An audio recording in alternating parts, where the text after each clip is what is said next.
right? You can take h6 and then play bishop to c3, pinning the knight. Yeah. And I think Hari Krishna goes on to win. Look at that. Straightforward Right, right. chess. Super clean. He trades. He's going to check. Yeah, Actually, it's I thought even instead of that, maybe better was just to immediately play a5. But okay. He'll run the king to safety. yeah, he'll be able to pull off a clean win here. He's already up 2 pawns. Recoordinating his rooks. Very nice. I think he'll actually try to bring the other rook onto the f-file. And, okay. Vidit tries to stop that. Here comes rook h. At some point, the pawn on c7 maybe becomes a problem.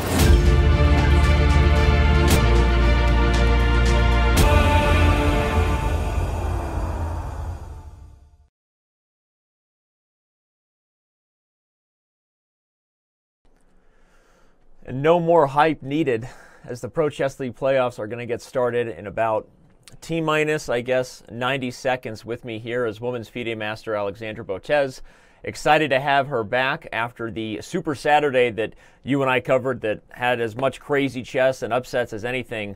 Now the all bets are off. It's winner go home, and we have the biggest team. I don't even know how else to hype it. Alexandra, you say something because I'm about to say something dumb. It's going to be super exciting. I know that you're particularly excited about the Indian team matchups. We have some amazing players. We have Anand, we have Hari Krishna, we have Gujarati. It'll be a lot of fun to watch them, and of course the other teams today. Yeah, no, you said it well. The India teams bring some of the biggest names, not just in India, not just in the Pro Chess League, but in the world. All things are going to start and finish right there with Grandmaster Viswanathan Anand. You know him as a former world champion, still one of the strongest players on the planet, but today he leads the Mumbai Movers. Right behind him, though, you have superstar Vidit Gujarati, rising global superstar and one of the most consistent performers for the Movers this year. Then we have Diptayan Ghosh, who has not played as much as Gujarati, but on board 3 today. It's a luxury when you're a grandmaster of Ghosh's strength who gets to play on board 3, right? Whenever you get to play behind Anand and Gujarati. But staring across at the Delhi Dynamite, you have Pantala Hari Krishna, who hasn't played as much, I think, as many of his fans and fans of the Delhi Dynamite would like to see, but if he jumps in the playoffs and helps lead the Dynamite to San Francisco for the Final Four, I think all things will be forgiven. Behind him are the two more well-known faces of the Dynamite, that being Abhijit Gupta and, of course, Tanya Sachdev. So as far as the India matchup goes, Alexandra, we have pre-match predictions based on the odds and the stats that we've developed. We'll keep an eye on that as well as the live results and see how that changes. But give us your prediction before we take a look at what's going to happen between the Estonia Horses and the Armenia Eagles. Who do you have winning today between the Movers and the Dynamite? Are you asking me or the chat here, Danny? I'll ask both, actually, since we have a lot of people hanging out in the chat. Shout out to Chess Bay, Sam Copeland. We got the official Pro Chess League account, who I think is the commish. Everybody who's hanging out with us at Twitch TV/Pro Chess League, we thank you for being here. We know there's a lot of choices today, so thanks for finding us here on this channel. But I'm going to ask you, since the fans don't have a camera on them, who do you think wins here between the Movers and the Dynamite? I think I'm going to be betting on the Movers for this match. Obviously, it's easier to do that when they have a former, world champion on their team. I was going to say, I guess that's kind of the safe pick. So I'll go against you, actually, and pick the Delhi Dynamite, and not just because, not just for the sake of the tension that'll create as the show goes on, but actually, I just completed filling out my bracket. For those of you who don't know that you can do that, we'll have maybe one of our team members share a link in the chat right now. You can fill out your bracket. You have just a few more seconds. Actually, no, you have no more time. The games have started, actually. Okay, so we need to move on. Let's take a look then. So I filled out my bracket, and for the record, I did actually choose the Dynamite to win today, whether that's seen as an upset or not. But let's go ahead and start bringing up their games. We know you like picking the underdogs, though, so I think that's a good prediction on your part. Yeah, they are. It's a slight underdog for sure. We'll see. I mean, on paper, the Movers are slightly favored there. You can see everybody, the live odds had them about a 60 to 40% favorite. But again, that's the on-paper sort of prediction. Once the moves get played, who knows what happens, and those odds can change quickly. So here we have Anand taken on Sharma to start. We have Abhijit Gupta which was just on that board. We have Tanya taking on Vidit Gujrathi. I think this will be a big one, with Tanya Sachdev being an underdog in a lot of these games. If she can get it upset, we know she's played super high-level chess and certainly grandmaster strength in a lot of ways. So if she can hold her own for the Dynamite, I think that takes the heat off of guys like Pentala Harikrishna and Abhijit Gupta on boards 1 and 2. So there we have that. And then finally, we have Grandmaster Harikrishna's game, taking on Parnali Daria, and we have our choice.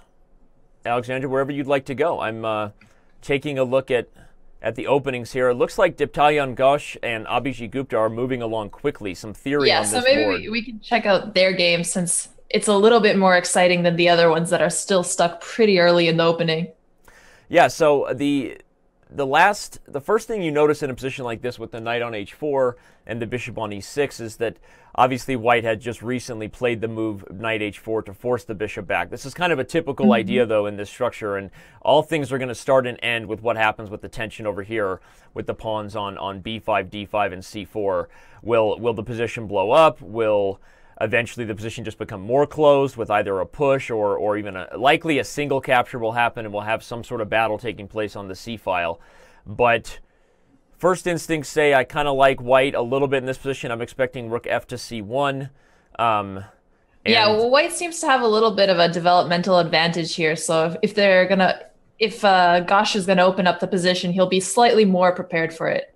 Yeah, queen e2 threatened to take on b5, so queen d7 was a dual threat, everybody, possibly preparing moves like bishop h3 in some positions. You want to get rid of this bishop on g2, but also the queen is just putting herself in a position where she can hold down the tension on b5 and d5, and basically these are us pointing out some of the superficial aspects of the position, but the truth is I'm sure that both of these guys have this prepared for this position. For the matches here. Yeah, they've been playing this pretty quickly, too. It seems like they just want to play the theory they already know well and save some time for when it gets a little bit more complicated and they're finally out of the books. Yeah, and all the games seem to be in a stage where we could say the same thing. Moving over to Vishy Anand's game here, he has the black pieces against Hemant Sharma. Also a position with just basically development happening. Okay, Vishy plays d5 very quickly. Probably a position that he's prepared once or twice before. Again, this is just an English position where white is going to be trying to play on the queen side using the rook and the bishop together on the potential of the queen side there. But all right, if you take on d5, that's going to help black. The problem here is... Oh, sorry, go ahead. I was just going to say black is already starting to get a lot of control in the center pretty early in the game, which is kind of common, I guess, in English openings, but I like Anand's position here. Yeah, well, I was just going to say the problem with taking on d5 with the pawn is that it allows a move like d4, which is a fork on the bishop and pawn and sort of forcing an IQP structure. You predicted it. Sharma played that pretty quickly. Yeah, I was going to say that and they say that I expected Vishy to take with the knight because of that to avoid the IQP, but before I could even do that, Vishy proved me wrong. But then Sharma proved me right and played quickly into the IQP position. So this is going to be a dynamic one. Now that we've seen a little bit more moves on the board, I think we're going to be able to follow Vishy's game, not just because it's Vishy and Anand, but because I think this will be a dynamic one for sure.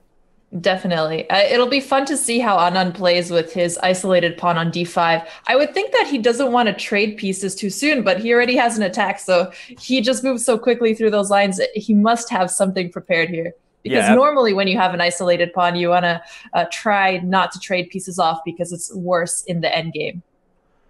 Yeah, I totally agree. In fact, I was sort of surprised to see that. But maybe Vishy is settled on the fact that... that having his rooks on the second rank is probably worth it.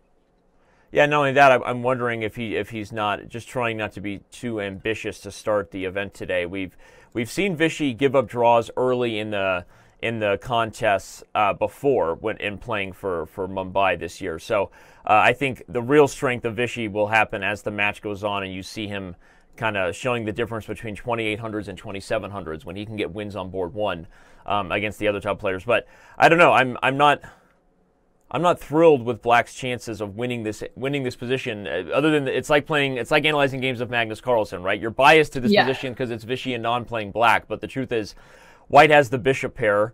I have a hard time believing that he's not going to be doing just fine despite black's extra isolated pawn here. But maybe I'm wrong. Maybe it's harder for white to regain that pawn on d5 than I think. Certainly, Sharma is going into the think tank to try to come up with his best approach here. All right, bishop f3, somewhat of a awkward-looking move. Black can easily just reposition his rook on c2. And after rook a2 is coming, do you see black having any threats? It just looks scary, but I don't see anything concrete. Maybe bishop h3 is going to be annoying in the future too. I guess the idea that I'd be looking for if I was white is, even if I just simplify. Okay, he played rook d1. I was wondering if white just simplifies on the second rank, something like rook b2, and they trade, the bishop pair, the pressure on the d5 pawn, the fact that white at some point can move the queen and maybe even just threaten to trade on f6. It just makes it hard for me to believe that black has great winning chances in this position. But Vishy's still playing super quickly, the kind of quick play that tells you it's not his first rodeo. Maybe he knows this position. Yeah, he's not even down to 14 minutes yet. This must be some homemade prep Anand has in this game. Well, we know that they say you can't teach old dogs new tricks, but if you're watching Vladimir Kramnik's performance at the candidates, you know that old dogs have some tricks up their sleeves as far as preparation goes. And I think that I actually picked Kramnik, for the record, to win the candidates, just so you know. I know that was a crazy. I'm on record with that. I'll show you the podcast. But I think that as far as preparation goes, these guys have got a lot in the kitchen that they haven't gotten to use very much, right? So sometimes things come out. How deeply would Vishy be willing to reveal his prep for the Pro Chess League? I guess we're going to find out. But right now he's just moving instantly. He's up a pawn, and maybe now a move like bishop e4 is coming, and it's looking harder and harder for white to regain that d5 pawn. So okay. Yeah. Maybe we should check out a couple of the other games as well, and come back soon to see. Let's go over to Tanya's game against Vidit Gujarati here. Here we see an interesting one where black is not afraid to quickly extend on the king side and open up his king. Tanya puts the knight on d5, and now I'm guessing she'll quickly play the knight back to e3. Yeah, back to e3. She seems like she's just moving the knight around. If she moves knight e3, black obviously wouldn't want to take and open up the f-file. Although it is a pretty close position, so maybe trading off the bishop for the knight is advantageous here, as Gujarati just played. Yeah, so one of the dynamics here, everybody, is so black is going to have this sort of positional edge when it comes to the pawn structure, but white and Tanya's willing to open up the f-file here because white wants to be all in on the idea that there's still going to be long-term potential to attack the king.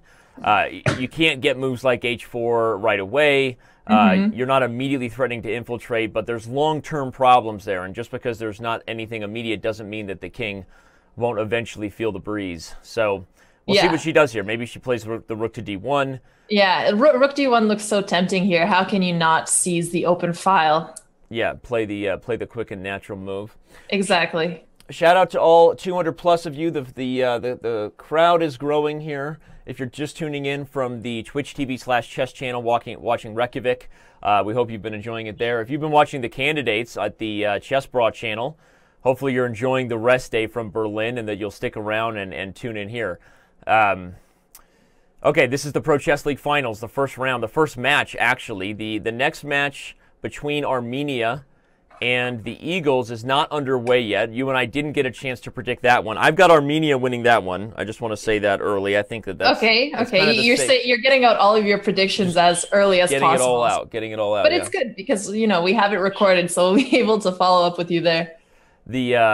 Okay, so we'll see what happens here. Let's check on Pentala Harikrishna's game against Parnali Darya. All right. What happened here? Let's back up in the analysis and go through the opening. Yep. We have a Queen's Gambit accepted. Nothing like that. We have a transposition into a Catalan here with g3 and bishop g2.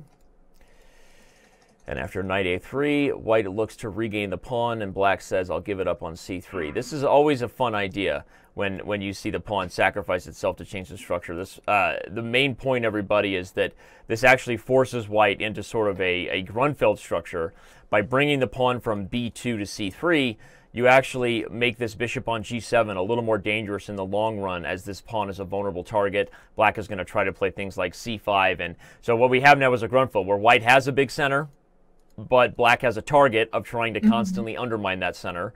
So that's what the idea is there. And black goes directly in for this type of Grunfeld idea, playing c5.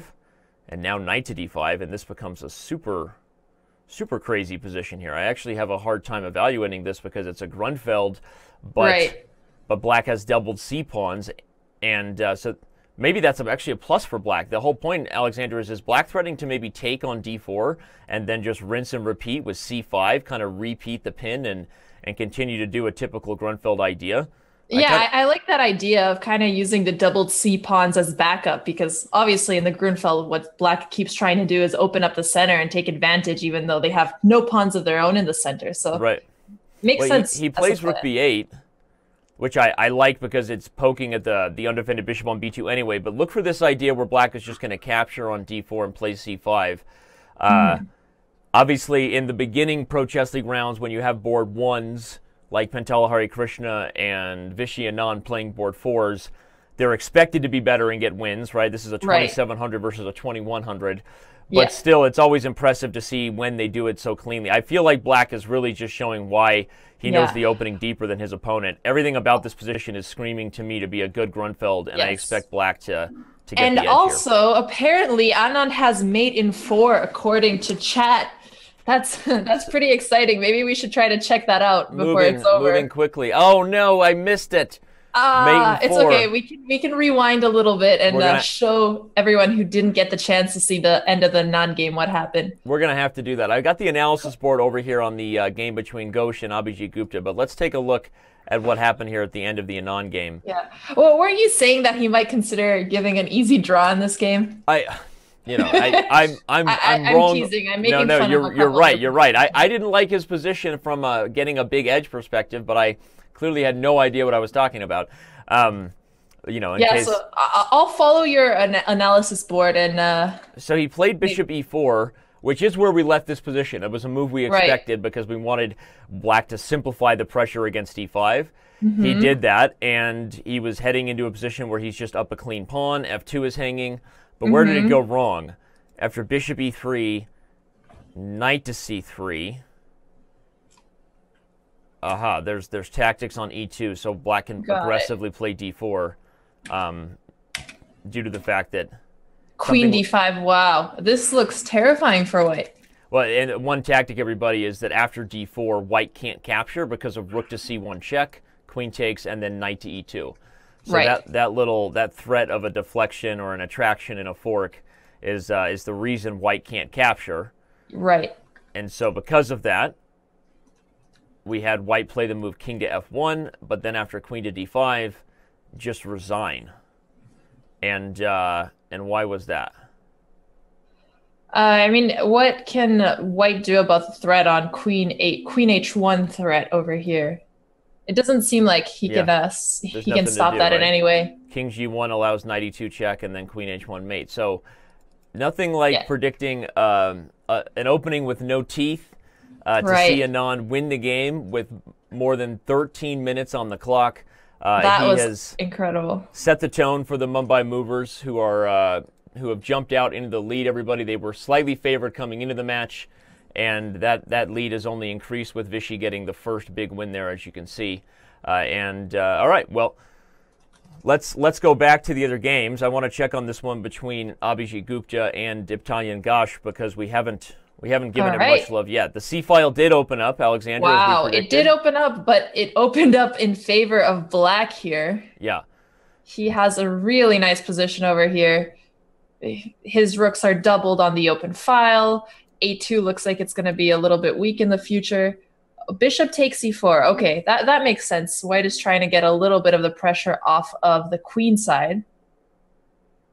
Yeah, he takes and then trades on e6, doing everything he can to simplify. The problem with taking on e4 is it brought the pawn in, which now makes this d3 square an obvious home for that knight on b4. So at some point, that's going to be an outpost that white has to figure out. In fact, after knight takes e6... I guess the main idea is, let's say queen takes c6. White might be trying to play knight to c5. Yeah, I would point out though that even though there's a pawn on e4 and there's an an outpost on f3, it's not too bad since black doesn't have a light squared bishop here. Otherwise, white would be in a lot of trouble. Yeah, no, totally. If there was a light squared bishop, black is totally in control. And even here though, I think that the question will be, can white get enough counterplay on the queen side before black puts this knight on d3, which would actually force the c file under his control. So I like moves like, so why can't knight c5 be played? Let's look. Are there tactics that involve rook takes, pawn takes, bishop takes? It seems b2, like after knight c5, the rook can take, although b2 is protected, so it's not that obvious. Yeah, and if rook takes, actually white gets out of everything. So I don't think an exchange sack even works here because of the b2 bishop being protected, like you said. So that means that knight to c5 to me is the obvious play here for white. And one of the nice things about the knight on c5, everybody, is if this queen moves, let's just say to a random square like d6, not only does it guard d3, but I think white is in position to try to play a move like a4 at some point and try to undermine the queen side, or actually, I guess in this case, just capture on c4 and win the pawn. So that would mean after knight c5, I think black has to play queen d5. But even then, I think a4 is something that white will have on the agenda here really soon. Right. So it was a good thing that white traded off the knight from e4 so that he can finally get that outpost on c5 and continue with the plan that you just explained very well. Yeah, well, we'll see if he can do it with speed, right? I guess the thing we didn't point out right away is that Abhijit has a 5-minute time advantage, and if it stays that way as they get under pressure, that's going to be problems for Mr. Ghosh on board 3 there for the movers. That's true, but at the same time, GM Ghosh has an easier position to play here, so I think the time will get a little bit closer as the game continues. All right. Well, let's go check on Tanya's game against Mr. Gujarati. Not much has changed since we left it, other than Tanya seems to be struggling to get aggressive pressure, and Gujarati... And her pawn on e4 is looking a little in trouble here. Obviously, she can protect it again with the bishop later on, or after knight takes e4, she can play bishop d3, pinning the knight to the queen. But it does seem like that pawn might end up causing white's pieces to stay around protecting it, kind of tying them to protect e4. Yeah, I agree. And we highlighted that the balance of the position, or let's say the dynamic imbalance would be, can white get counterplay aggressively enough on the open files, maybe eventually against this king over here on g8, before white has to focus on defending the doubled weak e-pawn. So this is a nice maneuver by Gujarati to put the queen on c7. Also not his first rodeo, and I think he's probably played this type of position before. You really just look at this knight on c5 and can't help but fall in love, right? I mean, it's exactly. It's beautiful, and it seems like Gujarati was able to place all of his pieces on the ideal squares for this position, which is what you're supposed to do in this kind of closed position, right? Yep. You're just kind of maneuvering your pieces and it's funny because planning for a break later on. Positions like this make you realize just how strong players are, or the experience that makes a difference, as you just said, knowing where all your pieces belong, right? Just knowing the knight belongs here, the queen belongs here. If you could just put this bishop from g3 to a3, if you were Tanya, the whole position changes. In fact, white is in complete control and in great shape. But because of the current dynamic of where the bishop is, it's just sort of eating granite on e5, and and I like Vidit's position even more the more we look at it. Yep. Although for Gujarati, it would be nice if he could eventually get his bishop on g6. So it's nice that Tanya's putting pressure on f6. She's trying to do her best here to keep black's pieces pinned as well. She puts the bishop on h5. I think we're going to quickly see the move rook e7. But let's jump over to one that seems to be, the action seems to be moving a little more quickly. That's the game between Pantala Harikrishna and Parnali Daria. I want to back up and see a little bit of what happened here, because we left it sort of evaluating that we liked black's chances in this pseudo Grunfeld, or whatever you want to call it. But black did eventually undermine the center here. First we saw tactics with knight to c4, followed by captures. I would expect that maybe c5 on move 17 might have also been good for Hari, but he goes for just a straightforward solid queen to d7, brings the rook over. Yep. And at the end of the position we're looking at, one of the okay, so before I just assume black is going to be better here because it's Hari Krishna, the C6 pawn is falling, and right. I don't see a lot of reasons why white can't just trade on F8 and then capture on C6. Am I missing something? Okay, after bishop takes F8, rook takes F8, bishop takes C6. Maybe I think E5 we'll see. is going to fall later, or rook D2. Black I was going to say, I think we'll see black. Play. Black will take on F8 with the king, and then probably use the rook on the B file to play rook B2. Actually, that looks like the problem, and suddenly I realized that. Yeah. Again, this is deep understanding of this position, everybody. Superficially, it looks like white is up a pawn here, but if you take a deeper look, how does white deal with threats like the rooks being doubled on the second rank when the bishop actually guards the F1 square? That could be a real nightmare for white. Yep. So we're going to find out, because in the main game you can see Daria goes for exactly that line we talked about, and Pentala has immediately played rook b2. So our predicted analysis lines up with what's happening, and I wonder if Daria could have played anything else and not allowed rook b2 instead of taking on f8. No, at that point she had to. I think she had to take on f8. I think the question is, instead of taking c6, is there a move like rook to b1? You'd have to be willing to give up the a2 pawn, though, which is super risky. And one of the things you see commonly in Grunfeld type structures, everybody, is when you make that transition into the endgame, white has to have something that it takes with it from the center advantage it had earlier. When you see the players that are really good at playing the white side of the Grunfeld, Kramnik comes to mind. They always tend to be the first one with the passed D pawn, or they seem to be getting D5. They seem to get the D and E pawns to work together for an E6 breakthrough. The center, but unfortunately, it doesn't seem to be the case. No, it's not. What I'm saying for white is when the center holds true in the Grunfeld endgame, you see the initiative happen there. But otherwise, black is always a step or two ahead on the queen side whenever you transition into the endgame, and this is a good example of that, because now black is either going to win a2 and just have the better extra pawn, or going to play the move rook d2, or maybe both. Maybe rook d2 and then take a2, right? Both are options for black here. Right.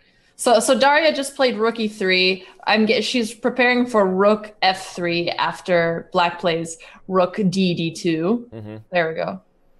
Yeah, so she's going to play rook f3, which both guards f2 and puts pressure on f7, but unfortunately, I doubt it's enough to just still not be fighting for a draw, especially if she gets under time pressure here. I think here black might just, after rook f3, take on a2 with the rook, and a move like rook c1 can be met by bishop e6, and white is still struggling to deal with the threats of both the passed a pawn and the pressure on the second rank. So yeah, she's just trying to hang on to this position here, but I think it's going to get wrapped up pretty quickly.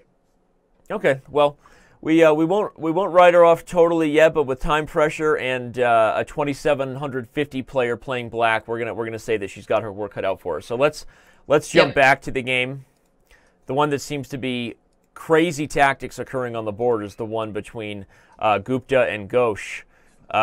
What happened here? Let's back this thing up. Because, oh, wow. So after knight c5, Gupta did sacrifice his rook, and he took on c5. Well, first play queen d5, which is what we predicted, and then I was thinking there would be an idea of a4 at some point, but rather than that, Ghosh plays a3. Not saying a3 isn't just better than a4, but let's see what happens on rook 8 takes c5, followed by knight d3. Black is sacrificing two exchanges temporarily with bishop takes b2, down two minors for two rooks, but no matter what, he'll be winning back material. So at the end of this line, it looks to me like black is going to be in total control with two pieces for the rook here. Something like bishop takes a1, or honestly, bishop takes a1 or queen takes e4 are both pretty obvious options here. So nice tactics there from Mr. Gupta. Yeah, that worked out a lot better than we thought. He had a lot of intermittent moves, I think, that we didn't look as closely at. Yeah, and the key thing was that we were, I think, focused on the idea that taking on c5 would happen maybe with the rook on the fourth rank or something. It looks like the main point was that black was able to take on c5 with the eighth rook, which allowed this sort of double exchange sacrifice, which I didn't see coming for sure. Rook takes c4, just capturing back on b2. Really, really nice calculation there. Black is going to go on to win this endgame because of this tactic. So, so could Ghosh have played a move like a4 instead of a3? Would it have made a difference? Let's take a look. a4, rook takes c5, takes, and then knight to d3. Likely no difference is made here. Unless there's some kind of craziness where you take on b5 and try to open things up. But it looks like this tactic with rook a takes c5 was missed by both the commentators and Mr. Ghosh, because I don't know that it could have been stopped there by moving the a pawn to either one of these squares. Probably he needed to just bring the knight back to b3 and kind of run home. Yep, that's a good point. So maybe let's check back with Tanya's game. A lot of pieces have been traded off. Yeah, let's do it. It seems like Gujarati is getting into an endgame where he should be slightly better off since the e4 pawn is likely to fall. But Tanya still has the open d file. Yeah. So it's not that obvious actually. Yeah, it's not that simple, and right now Gujarati making a tough decision. You'd quickly like to just play b6 to defend a5 and then say, now the pawn on e4 will fall, but then rook d6 comes in, and White's immediately winning back material. So if not b6... Or after rook d6, Black can try playing rook e6. And we may see exactly that, because I think the endgame probably favors Black if the rooks come off, just because White loses one of her only strengths of the d file, but is still worse in the closed endgame with the knight versus bishop. But okay, Gujarati has something more aggressive in mind. a4, okay. Okay, the obvious shot has to be bishop b4. If bishop b4 works, maybe Tanya can save the endgame. Knight takes e4, and then rook to d7. Rook to d7, yeah. Oh, she just took on a4. Okay. Okay, I mean, rook d7 is still a plan here if the knight takes either pawn. Although this pawn structure does not look appetizing I was just going to say that when you're this positionally worse in the endgame, you take whatever pawns are offered to you, knowing that all your pawns are weak here. And so Tanya's hope is to open up the position just enough to trade enough things off that Black isn't going to have the material that he needs to win. But so she obviously quickly played b takes a4. She's under time pressure, and so I think we should stay right here because this is going to be, this game should be decided quickly. We're going to know what's going to happen here. Yeah, that sounds good. Okay, so she did play rook d7, what we expected. Knight c5, coming back, defending Black's entire position and continuing to put pressure on e4 here.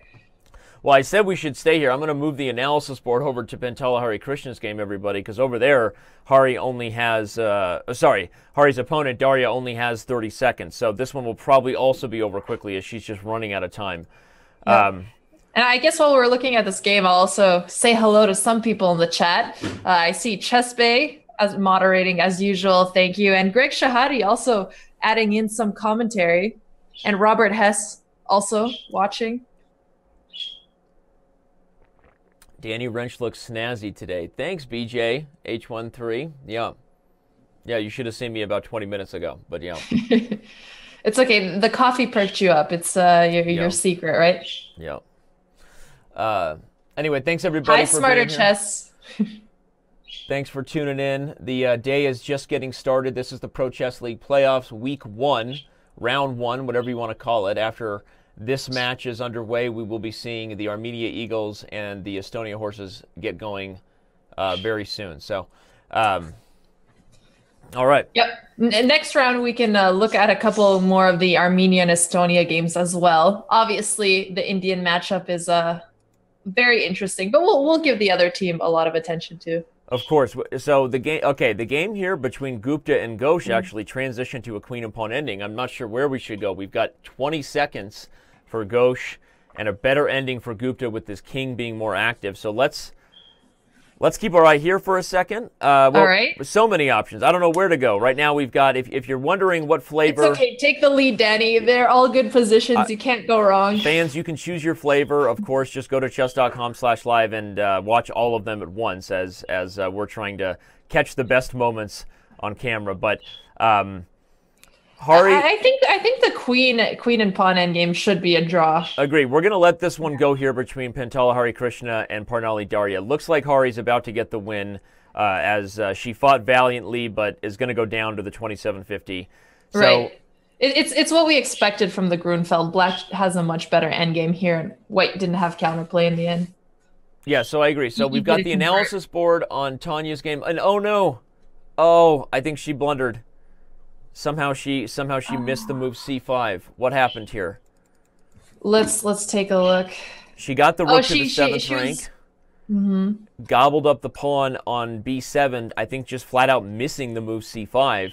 Right. Everything else and now unfortunately, she doesn't have a perpetual here. Yeah, I was going to say everything now is just spite checks, right? Computer checks, because it's really just a matter of time before this king inchworms his way over. Tanya runs out of checks, and with it, she runs out of chances. And yeah. Okay, so this is why the movers are favored, right? It's not just Vishy Anand on board 1, but it's Vidit Gujrathi, probably the third strongest player on any of the teams between Anand and Hari Krishna. So yeah, they have a superstar lineup, so we can't give Tanya a hard time for. Yeah, we can't give her too much of a hard time for going down in this one. But so we're going to let this one go and say that Gujrathi converts, which means our full focus is now. No, it's not. Our full focus is not on the game between Ghosh and Gupta because they drew. So right. The only game remaining is actually this one right here between Tanya and Vidit. So where's that going to put us? Let's go back to the results. After Gujrathi gets this win here, Alexandra, the movers are going to take a 2.5 to 1.5 lead into the second round. Yeah, that's a strong start for sure. And one that we expected, actually, I guess, if you look at the first round pairings and why they were favored. Right. Some reminder of the work we do to get ready for these things and try to provide some interesting takes for all of you. Here you can see the pre-match stats right now are matching up pretty much exactly with the live odds stats. And the movers were predicted to get this match by I don't know exactly what the percentage, what the best way to call that is, but what we have, I want to show the other stats that we did. Actually, we spent some time making predictions. You guys really dug into the stats. This is fun to watch. Yeah, here we've actually got the full prediction of what we expect the players to score. 3.2 is not exactly a legal chess score, but it is indicative of the ratings and how we would expect them to score, like we say, over 1,000 match simulations based on the results and the ratings the players have coming in. So got it. Okay, well, I like that you guys took into account both their previous results and their ratings. Yeah. So here you can see the big two for the Mumbai Movers, Vishy Anand and Vidit Gujrathi, are both predicted to have slightly better scores than even the board 1 from the Delhi Dynamite. And what that means is the Dynamite are going to need to make an upset on a couple of the lower boards, maybe more than one. So yeah, but Danny, you were saying you're still picking the Dynamite. So do you mind telling the audience again what your reasoning was for that? Well, first of all, I picked the Dynamite first just to disagree with you. That's the obvious one. I know that's the real reason. The second reason is I filled out my fantasy bracket. So we should give a shout out to everybody. If you haven't filled out your bracket yet, actually it's too late. You blew it. So you can't fill out your bracket anymore because the playoffs have officially started. So the next games are already underway, and we're gonna be getting ready to analyze those in just a moment here. Maybe no, they're not quite underway just yet. At least not from what I can see. But nope. Here you see all 16 teams in front of you, everybody, and those were your options as far as picking a winner of this year's Pro Chess League. I did pick the Dynamite. I think I did it based on two very superficial reasons. One, I feel like the Dynamite would beat the Movers in a real fight. In a real brawl, I feel like the Dynamite would win. They would blow up some stuff, if you know what I'm saying. In a real brawl? In a real brawl, like real fight. That's one of my factors whenever I'm weighing. Like, I mean, Dynamite is a lot more right, exactly. Scary than Movers. And then the second reason is they have more playoff experience. The Dynamite made it to the playoffs last year, and they lost to the Gnomes. But something about Gupta and Sachdev having a second chance this round, a second go at it, made me more biased to the fact that the Dynamite might move on. Now, obviously chess moves talk and everything else walks, right? So, you know, at this point, if the Movers are the favored team and they perform as the ratings say they should, then, you know, the reason the stats say what they do right above us, right? They should be going on to win this match. So, Yep. So, okay, so the next games are not underway. We have a few minutes, and so let's talk a little bit about the matchup that'll be starting later today. This is a slightly different show pace, Alexandra, than we're used to the Pro Chess League, where we don't even have time to breathe before the next games are going. So, yeah, I remember that was how Saturday was last time we did commentary. So this is a little bit more relaxed. So again, everybody, if you're just joining us, we have just about 400 of you now. Thank you for being here. Make sure you give us a follow. Follow the Twitch TV/Pro Chess League channel. We know that there seems to be a million channels on Twitch that you have to follow for chess these days, but because the Reykjavik Open is going on at the main Twitch TV chess channel, we ask for your follow over here, and eventually we'll ask for your subscription to support the Pro Chess League, but we're not a partner yet at the Pro Chess League. So let's talk about the matchup we didn't have time to preview. If you go to the Pro Chess League website, everybody, you can find everything you'd ever desire about the Pro Chess League. But everything you've wanted to know about the league and more. Everything your heart desires. Don't forget to mention that. Things you didn't even know you wanted to know about the league. Exactly. But here I have the pairings page up. We can see that when the Horses and the Eagles go down, when they face off later today, we know that the Eagles are the heavy favorite. They are actually the 1 seed heading into the playoffs, Alexandra. They've just performed phenomenally all year. In many ways led, if we talk about the player cards who we haven't talked about yet, in many ways the Eagles have actually been led by their manager, Artak Manukyan, who has drastically overperformed his rating on board 4. Pulling upsets consistently is a big reason why the Eagles are here in the playoffs. And so, if you can't tell by my tone, my pick is obvious. I have the Eagles beating Estonia. Estonia has already kind of barely gotten here by getting an upset draw against the Gnomes, not taking anything away from them. But I think the Eagles are the much better team here heading into this matchup. Yeah. Well, I'm excited to see some of Manukyan's game later on. He's been performing so well. So there's an underdog that we can both cheer for, Danny. I know we like to be a little controversial, but that'll be a good matchup. So, not to take anything away from the Horses, everybody, we've already mentioned that Artak Manukyan has played very well for the Eagles this year, but the board 4 for the Horses is a big reason why they're even in the playoffs. That, of course, being Sander Kook, Gusto Fruta on Chess.com, one of my favorite usernames, but Sander has played well and also overperformed on board 4, at least as far as his rating on paper. And that's something you need as far as a recipe for success. If we're talking about last year, Alexander, and the team that won it all, it was the St. Louis Archbishops. Now, a lot of people are going to think big names when you think of the St. Louis Chess Club, right? Of course, it's the chess capital of the U.S. In many ways, it was their board 4. Their board 4's performance is and you got to find those diamonds in the rough. You have to find some people who you can get in under the radar, but have the capability of getting a few international master and maybe even a GM scalp here and there. So we'll keep an eye on. I really like that storyline for our Horses versus Eagles matchup, because I think whoever performs better out of the board 4s between the Eagles and the Horses will have a good chance of winning. So yep. It'll be battle of the board 4. So we'll check out a couple of their games maybe this round, since we didn't see as many last time. Yeah, no, we will, and we'll have time. We got time for all the not as many games going, and it seems the game's already started. Yep, I've got the Vishy Anand game on display. Anand versus Sachdev. India chess, 2 household names in India as far as chess goes. So this is the kind of game that Sachdev is. Obviously, we know she's the huge underdog against Vishy, and yeah, but this would be a very exciting upset to see.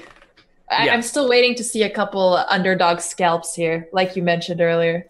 So we'll keep an eye on this one. Let's talk about the board 1 for the Dynamite. This time gets the take on Grandmaster Ghosh, who just got a draw against Gupta. Here's a weird-looking French, if you've ever seen one. Nothing. Ooh, I love French. I don't love the French. The country's fine. The country's fine. Lots of other French things are okay, but the French opening is not my thing. So, all right, what we've got here on board board 2 for the Dynamite. We've got Abhijit Gupta taking on Parnali Daria. This is where the Dynamite have to get wins, right? They have to make sure they win when they're favored on the board, because they will be outrated many times in this match. Yeah. And then finally go ahead. I was going to say, it's a little bit weird that White played h4 so early in this position. In the Gupta game. Yeah, in the Gupta Daria game. Yeah, I agree. Huh. But I mean, it's a pretty mirrored game over here. So, well, White already got their knight on e5, but it seems like Black can have a very similar plan to White, minus being down a tempo here. Well, I think one of the big issues here is that White's king side is a little more flexible than Black. So I was just going to say, if he castles long, he has the plan of f3 and g4. And I think that as far as evaluating that both sides have played h4 and h5, as you said, that's why I think White's makes a little more sense here. f3 is coming for White, and the question will only be, will White be playing for g4, for example, if Black castles short, or will White be playing for e4 at some point to open the center, and maybe that'll be something if Black castles long, or if there's a reason to open the center, maybe because Black just doesn't castle at all. So I like Gupta's White opening. Definitely has his pieces better placed here. Obviously, the bishop on f4 is ideal over the bishop on g7, since it's a little bit awkward for Black to castle queenside because of the bishop and kingside because of the attack. Yeah, agreed. And now Black has to make a critical decision. You said she can't castle long as f7 is falling, but taking e5 would go for something like knight takes e5, pawn takes e5, and I'm guessing there might be tactics with a move like pawn e6.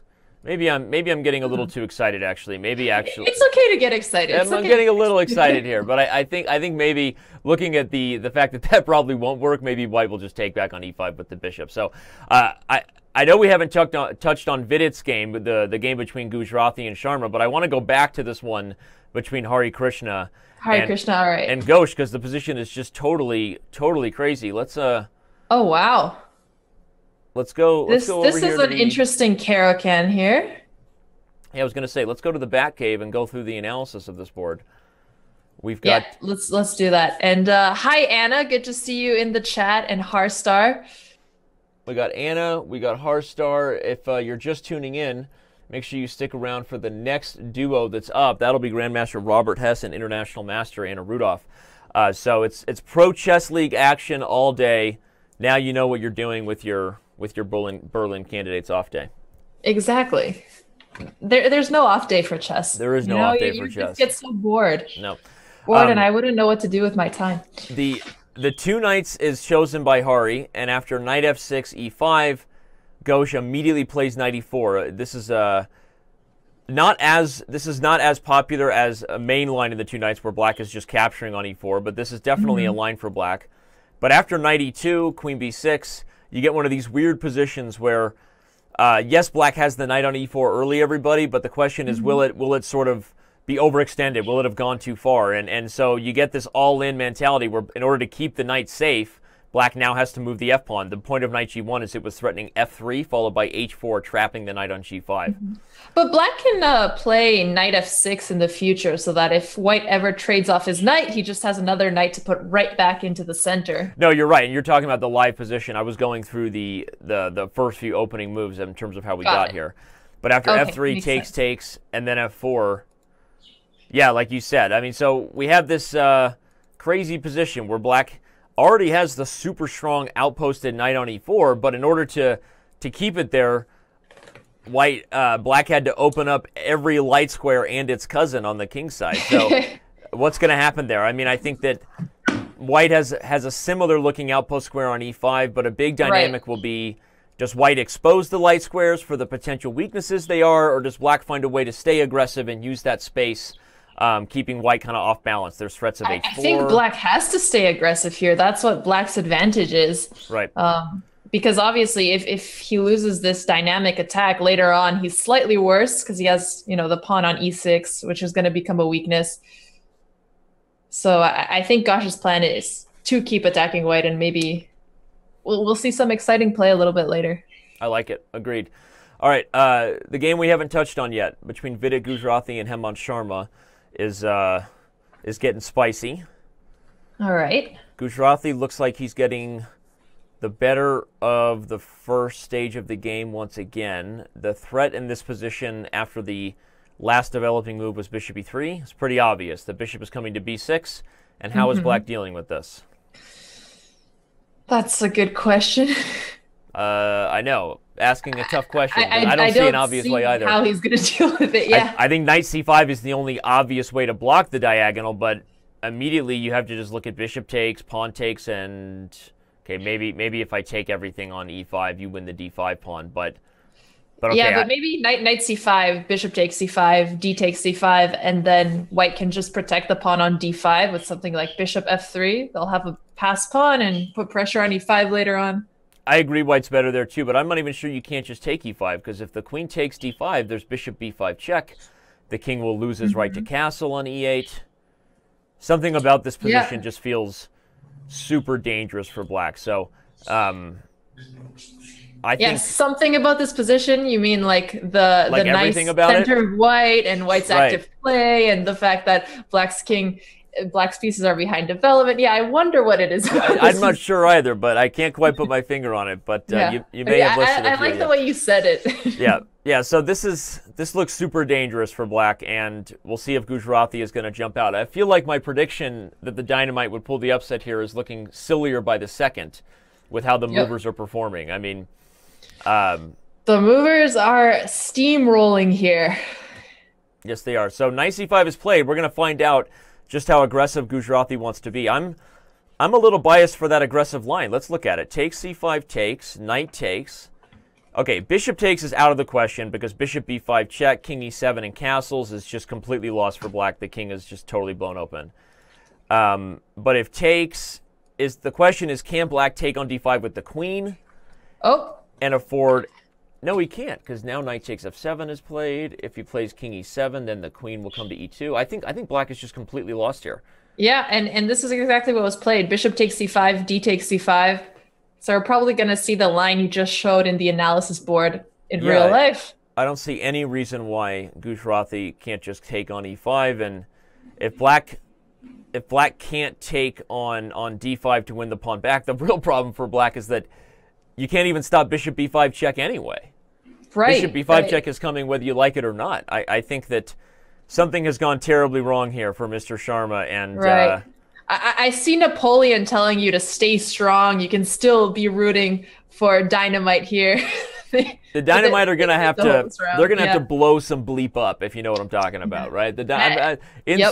Insert silly pun about usernames. Okay. D6, interesting. He doesn't even want to go for the line. I feel like he did that just to spite me. You know, it's like I love it when a player has so many good options that they do something you didn't think of, and it's still very exciting to see and following with the same plan. Honestly, this move is just so strong because it blocks the bishop on f8. Yeah. And it makes knight takes e5, dare I say, an even stronger threat. Where all of a sudden you start fantasizing about bishop b5 being checkmate instead of just a check. Oh, that's true. That's true. That would be such a gem to see here. And there's another threat on the board, which is maybe not something that white wants, but there's even threats of d7 here, because if everything gets traded on d7, white can check on b6 and win the rook on a8. Right. So probably not something white would want to settle on, is just winning the exchange, but Gujarati's probably about to win the game of the event so far today here. I think he's going to win this one before move.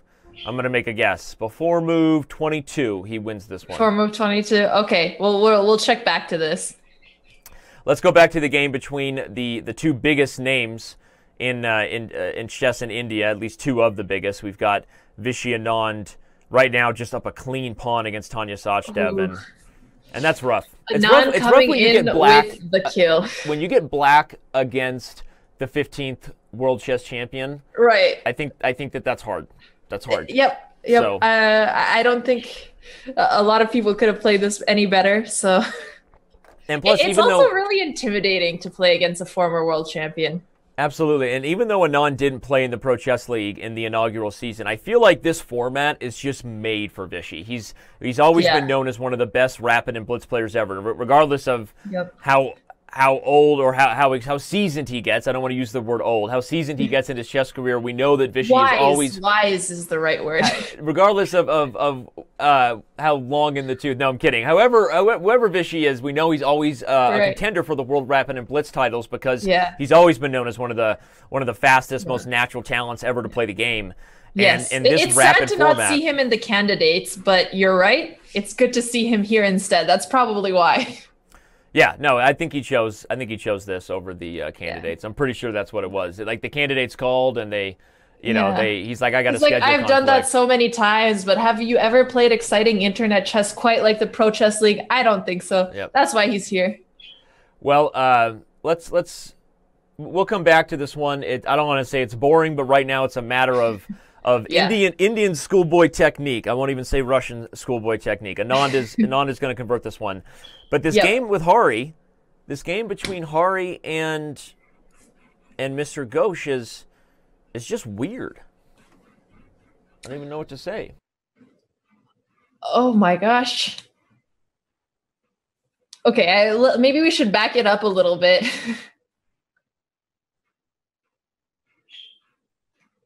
What happened here?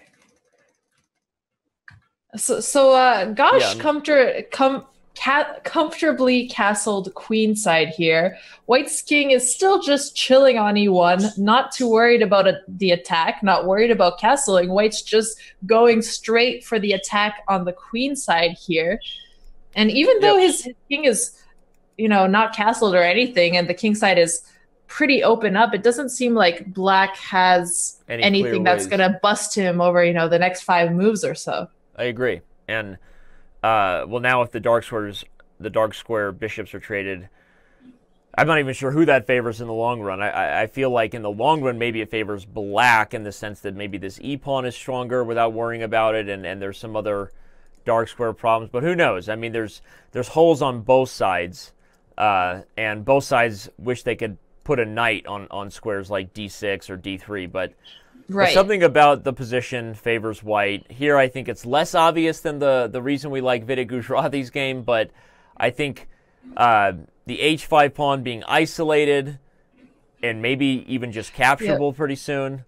And queen d2, so white just traded off his dark squared bishop, and now he's taking control of the same squares with his queen here. And also some flexibility. Actually, he might even put... no, I don't think he's going to castle a queenside here.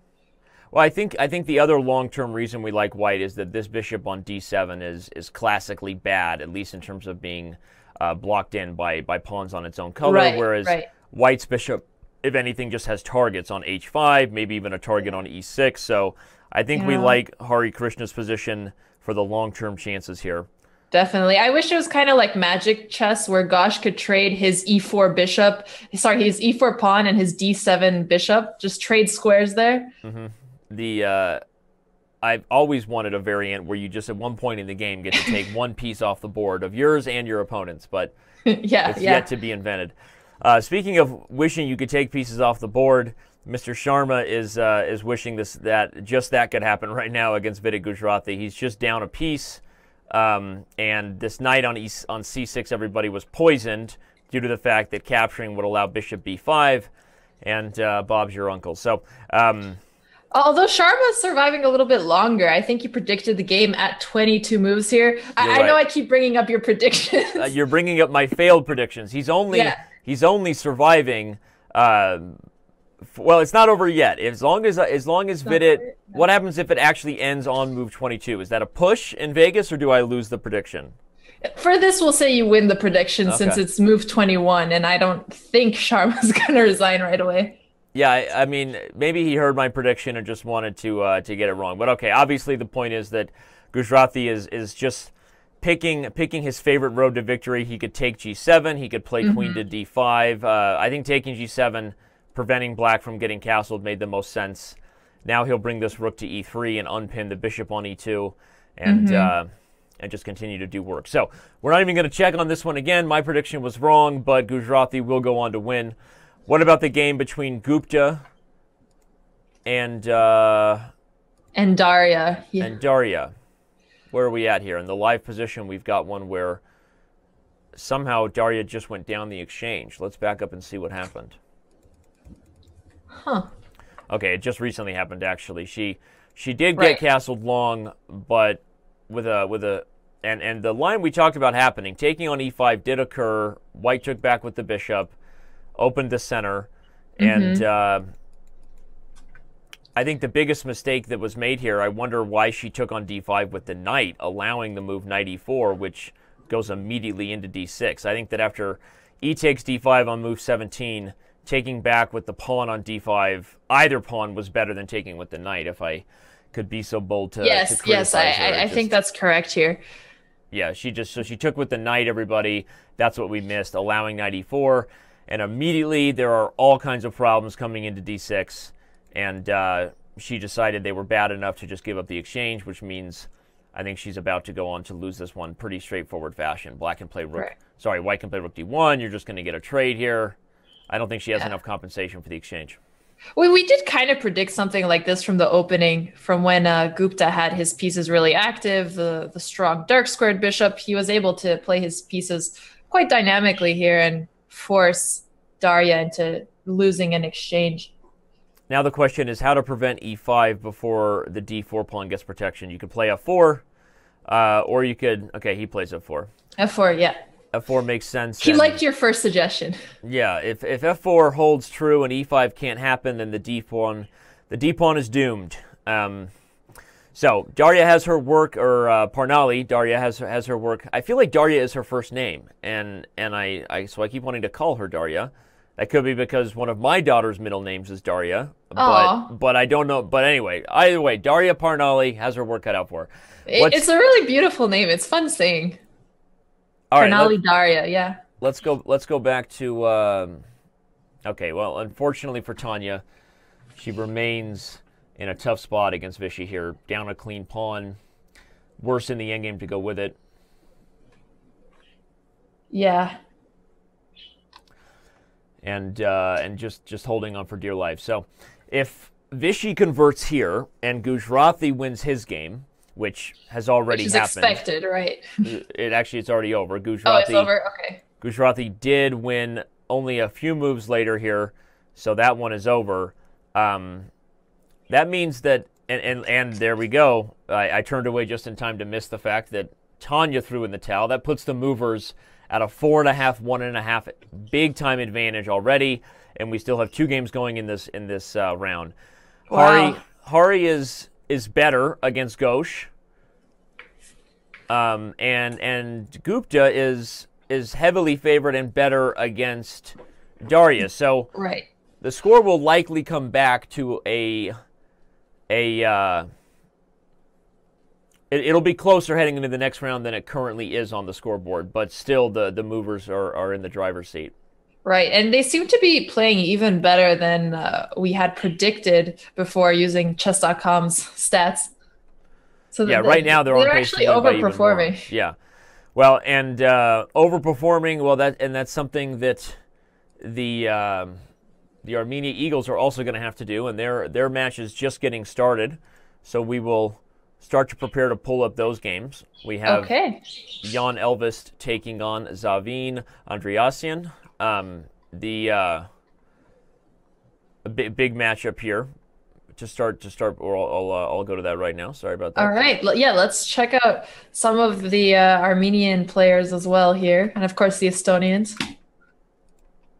Yeah, so we've got Elvist versus Andreassian. Mm-hmm. We have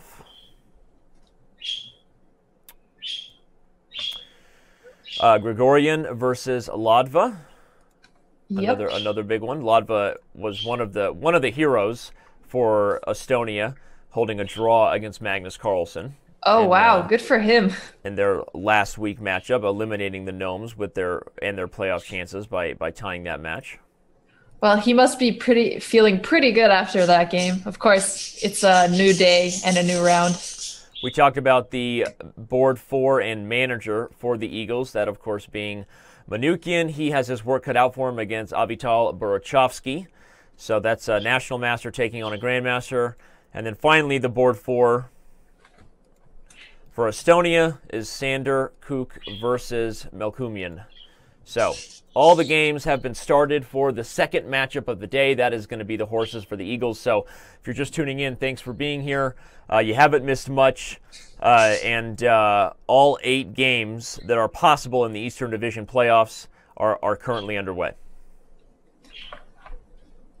All right. So what game are you looking right now? Are you looking at Sanders' game? Right now we've got Sanders' game versus Melkumian, only because that was the last one I pulled up, but we can go anywhere. And I personally am biased that we should just jump back anyway and see the finishing touches between the two India teams, because those games are a little further along. Right now I think we've got plenty of time before these games get exciting here between Armenia and the Horses. So right, but one second, I'll be right back.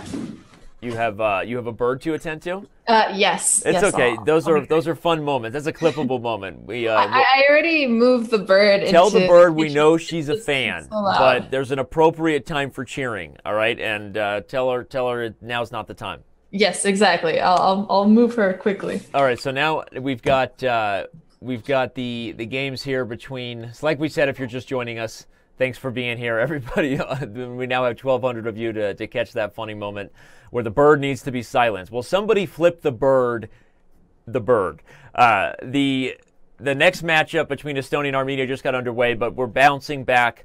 Hari Krishna currently trying to grind it out and win this endgame against Mr. Ghosh for the Movers. This is huge for the Dynamite, because if Hari doesn't go 4-0 today, I'll just say it, and that includes a big victory against Viswanathan, the Dynamite probably don't have a chance. So he needs to convert on this endgame, where he's only better due to the fact that Black has a couple more positional weaknesses than White does. But and there you go. Honestly, with that draw, you like the Movers' chances even more than you did before. The last game remaining in the second round. Whoa! Oh wow! You came just in time for an exciting moment. All right. Gupta was, I was just about to say, should be in a safe situation to convert, but I wonder if he missed this tactic. He played the my gosh. He played the move Rook C1, and Daria finds a nice move Knight C3. The point, everybody, was taking was not an option for Gupta unless he wanted to let Daria swindle a perpetual check. So instead, he played the move Rook takes, but now, okay, I just missed that he was winning the queen. LOL. It's okay. Coffee time. Coffee time. Yeah. That's okay, though. You had a little bit of an excitement there. For a second, it was exciting. We thought the Dynamites might be able to recover a little bit. It was exciting because I immediately came to the position with the knight on c3 and was excited about the idea that it was a possible combination to force a draw. But calculating straightforward moves, not that hard to see that Gupta was in no real risk of drawing the position, still completely winning. Daria will be resigning, which means the score you're going to see is one of 5-3. The Movers leading, heading into the third round. Between them, we see that pre-match prediction of 81% for the Movers. It's only getting higher, honestly, because they're even the favorites when the top boards meet. So, like we said, Pentala Hari Krishna and Abhijit Gupta have their work cut out for them if the Dynamite have a chance. So, let's move on to the game that we first started with between the Horses and the Eagles. Alexandra, that's between Elvis and Andreasian. All right. Kind of a boring, classic Jan Elvis position, if I could say so. But that's a little rough. Give them a chance to get started here. He's beaten me many times in these boring positions, so it's no judgment of skill. Just no, I'm kidding. It's not that boring. In fact, what's going to happen here, everybody, is the tension with the pawns. At some point, we're going to cut it with a knife. The question is just how.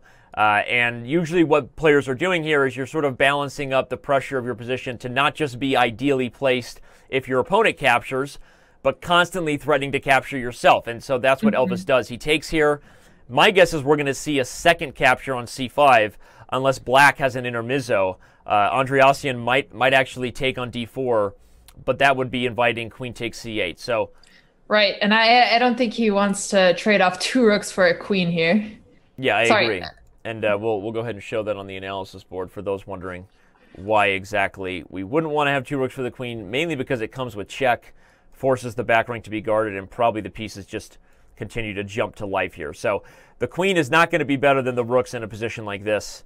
So indeed, Andreasen takes back, but now I'm expecting Elvis to take on c5, because what I was trying to say before they started making moves is you want to put your pieces in a position when you have hanging pawns, not just to be good now, but for the future, so that at some point you can explode, take all the pawns, and you'll have, hopefully better tactics. I think that white's a little bit better either by knight c4 in captures or even captures right away and trying to do something on the long diagonal here. I think white has a slight edge.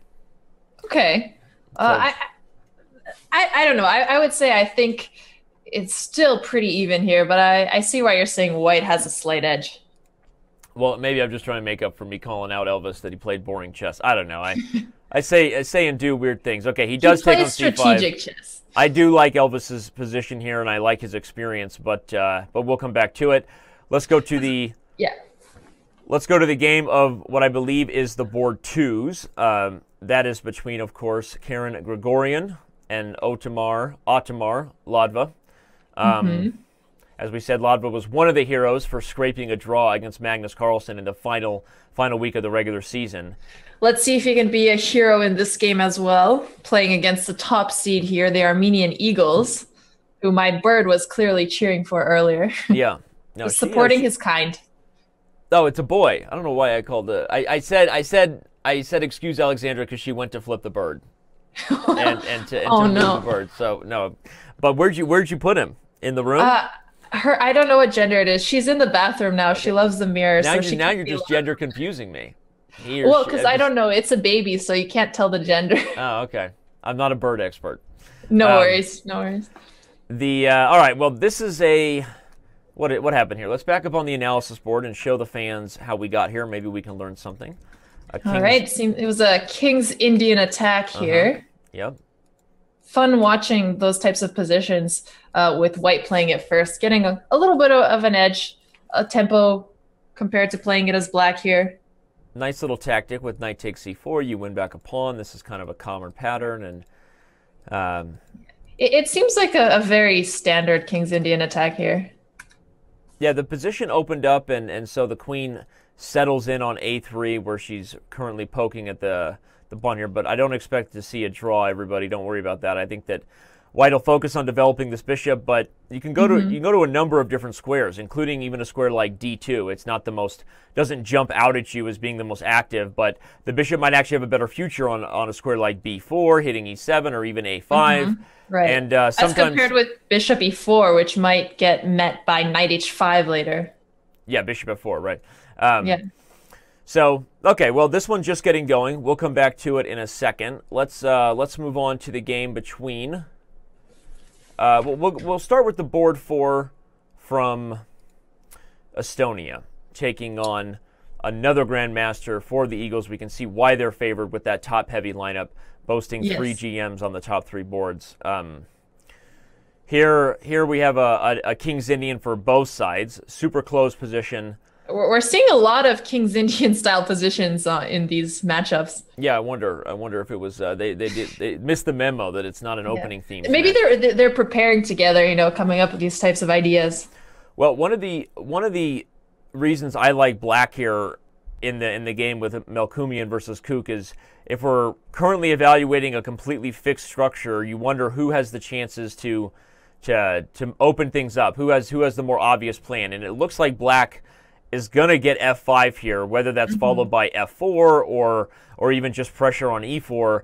Normally in these positions, if black has the more powerful kingside pawn chain, white has better chances on the queen side, a3 and b4, and ways to open up. But here, and again, this is our quick evaluation. It seems like white is a little behind the 8-ball on the queenside plan, but black is already doing work on the king side. h4 is played, and I like it. I also like the idea that I'm still going to come back and play a5. Okay, Kuk plays for the a3 white has plan. to play a3 and b4 here. But it seems like white's a little slower than you would normally want to be. We'll see how aggressive Melkumian wants to be, if he's just going to play a f5 or if he has something else in mind. Yeah, white is definitely slower, and Melkumian did a really good job at kind of closing off the position on the queen side here. Yeah. So what could we calculate here? Let's go for f5. let's say f5 occurs, white gets b4. A lot of things to consider, including moves like f4, but we'll just go with the obvious idea of putting the knight back on b7, which I think is something black would prefer to do before taking on b4, as doing so would actually make it a little harder for black to focus on the king side. You don't want to open the a file. So if I'm guessing, I would say that a move like f5, b4, knight b7 might come from Melkumian, and white still has to answer the question of how are you dealing with f4. Yeah, and we already saw the first move. Melkumian did play f5 already. Of course, he's going for the kingside attack here. I wonder if there's anything Sander can do before b4 to kind of fix his kingside position a little bit. Although it's probably better for him to just keep the pawns as close to his king as possible. Yeah, no, but I think that's not a bad idea. I think if white can get away with a move like f3, you have to consider it, not just to reinforce e4. Isn't black threatening f4 here? I think he may, but maybe you go for it anyway. You play f4 and maybe white captures and puts the bishop on f2. And I know it's not ideal, but you have sort of put a temporary slow down on the king side play, and maybe you can come back to b4. But honestly, the more I say it, the more I just like black if that happens. So yeah, exactly. And so Sander didn't push b4 right away. He took first on f5. It seems like he's trying to diffuse the fire that's starting on the king side here, although it's really just delaying it. Yeah, white is hoping black takes with the bishop, because then you could fill this e4 square with a blockade, but we assume Melkumian will take with the pawn and the attack will continue. So this is a tough one, and it is instructive. I mean, obviously you can see Sanders down on time, everybody. He's trying to figure out what the best plan is, but it shows you why these types of closed positions are really dangerous if your opponent is winning the race. Because when the center closes, whoever gets the attack on the wing first, usually it steamrolls from there, right? It's a snowball effect, and you can't stop it. So this is, if black takes back on f5 and white can't afford to just go all in on the queen side based on calculation, then you see it only gets worse from there, because black's attack is just going to keep building. The queen will come out. You'll get other pieces coming out. So I think we really bishop takes f5. Okay. Of course, because I said it wasn't going to happen. That's why it happened. Unbelievable. Yeah, we were both expecting him to take back with the pawn here. Yeah, I don't know why he didn't, honestly. Now I feel like white has a little bit more of chances now. He's able to really reposition his pieces here that otherwise looked very cramped up. Maybe he was afraid of b4 after g takes f5. Because then white would be able to just trade off rooks and maybe get the queen side farther away from the king. Yeah, I guess my thought was that you wouldn't take on b4. You would play knight b7 and not trade off rooks, and white would still have to answer the question of f4. But I'm surprised by that. I mean, positionally, I feel like bishop takes f5 is Bronstein would be rolling over in his grave. I feel like giving up the e4 square is just not what you want to do. But obviously, Melkumian has a different plan in mind here. Maybe he's going to show us what it is. He's going for something a little more kind of full board awareness. He's trying to grip. Yeah, this is nice. He's not going to let white open up the a file at all. Yeah, he plays a4, and I think if b4, he'll use the b3 square as sort of a temporary fueling station for the knights on its way to d4. Exactly. Okay. All right. Okay, that was a cool plan. Unexpected and pretty instructive, actually. Yeah, so we'll see how Melkumian goes from here. The one game we haven't checked on yet between the Eagles and the Horses is the one between the manager, Manukian, who's played super well all year, currently trying to hold yet another game against a grandmaster. In this position, it's weird. He's got the more active king, Alexandra. He does. First you like white, but the more you look at it, I think you like black based on the fact that white has more problems here. Right. I don't know. Maybe white will be able to hold this position. It is an endgame. Black does have his pieces slightly better off here. d4 looks kind of weak. So it might fall later on. Rook c4 was played, everybody. I think so that after f5, white could put the king on f3. The reason being that if the king had to go to d3, I think c5 is maybe annoying at some point. But okay, so black is going to sit on the position, and despite white having the more active king, the reason I like Borochovsky's chances here is he can kind of poke on all sides of the board. He can swing the rook Capablanca style, to the A file, to the H file. Just sort of look for poke and prod. The one thing that Manukyan really has going for him is he's not down on time here at all, right? So he's not true. That's he's not true. going to lose this game. He has plenty of time to think time, through this endgame. Okay, so we'll keep an eye on this one. The next round of games for the Movers and the Dynamite is not underway. That means we can choose which one of the games we've seen so far that we want to go back to. I'm biased to Elvis' position. Let's go back to Jan Elvis versus Zavin Andreasyan. Maybe they have a more exciting position for you. Whoa, and indeed they do. What happened here? Oh, wow. The prophecy has been There's fulfilled. A queen on c8. What's going on? I think we need to rewind. Yeah, let's do that. I'm going to back up. We talked about the position opening up. We highlighted the idea that eventually there may be a queen takes c8. Elvis took on c5 as we predicted. Right. But after bishop d4, both sides' pieces are just fighting aggressively for these open c and d files. And that's exactly what Andreasson did. He played knight b4, opening up the files even more, and just trying to trade off pieces. And after a3, an interesting little move, kind of brings the queen in out of the main area. Queen to c3 is a double threat, everybody. It guards, it attacks both the pawn on g7 and threatens rook a1, trapping the queen on a3. So that was the idea. A3. Yeah, and I don't know if what Black could have done instead of queen takes a3 either. Yeah, because he was already in a position where moving the queen back would allow b4 and the same types of tactics we're seeing in the game. So after a3 takes, queen c3, Black goes all in, capturing on b3, allowing queen takes c8, and then knight takes d2. Amazing. Right. And then rook sd1.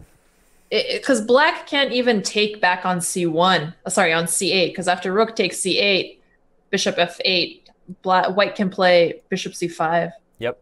Forcing queen takes c5, rook takes c5, bishop takes c5. Oh, but he does. He does.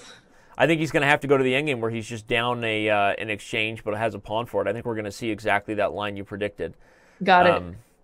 Unless he has even better. Maybe, I don't know that Elvis even has to play bishop c5. He can take on d2 with the rook right away and just keep the two rooks on the board for the queen. In fact, I like that much better. I mean, why not just play the two rooks for the queen? Take on d2? Yeah. I think it's a much simpler path to victory. When you have a position where the queen can attack an open king, or there's all kinds of weaknesses on both sides of the board, then maybe you like the queen. But without that being the case, I feel like White is just a couple moves away from coordinating, and then the rooks are really just much better than the queen. So yeah, that's a good point, actually. I think White's playing for a win no matter what, which does come back to you don't point out my good predictions that I said Elvis was better, okay? And he went on to get. You said White had a slight edge. And that is what we saw in the game. This is actually an interesting, I mean, jokes aside, I mean, because the truth is neither one of us are really predicting anything here.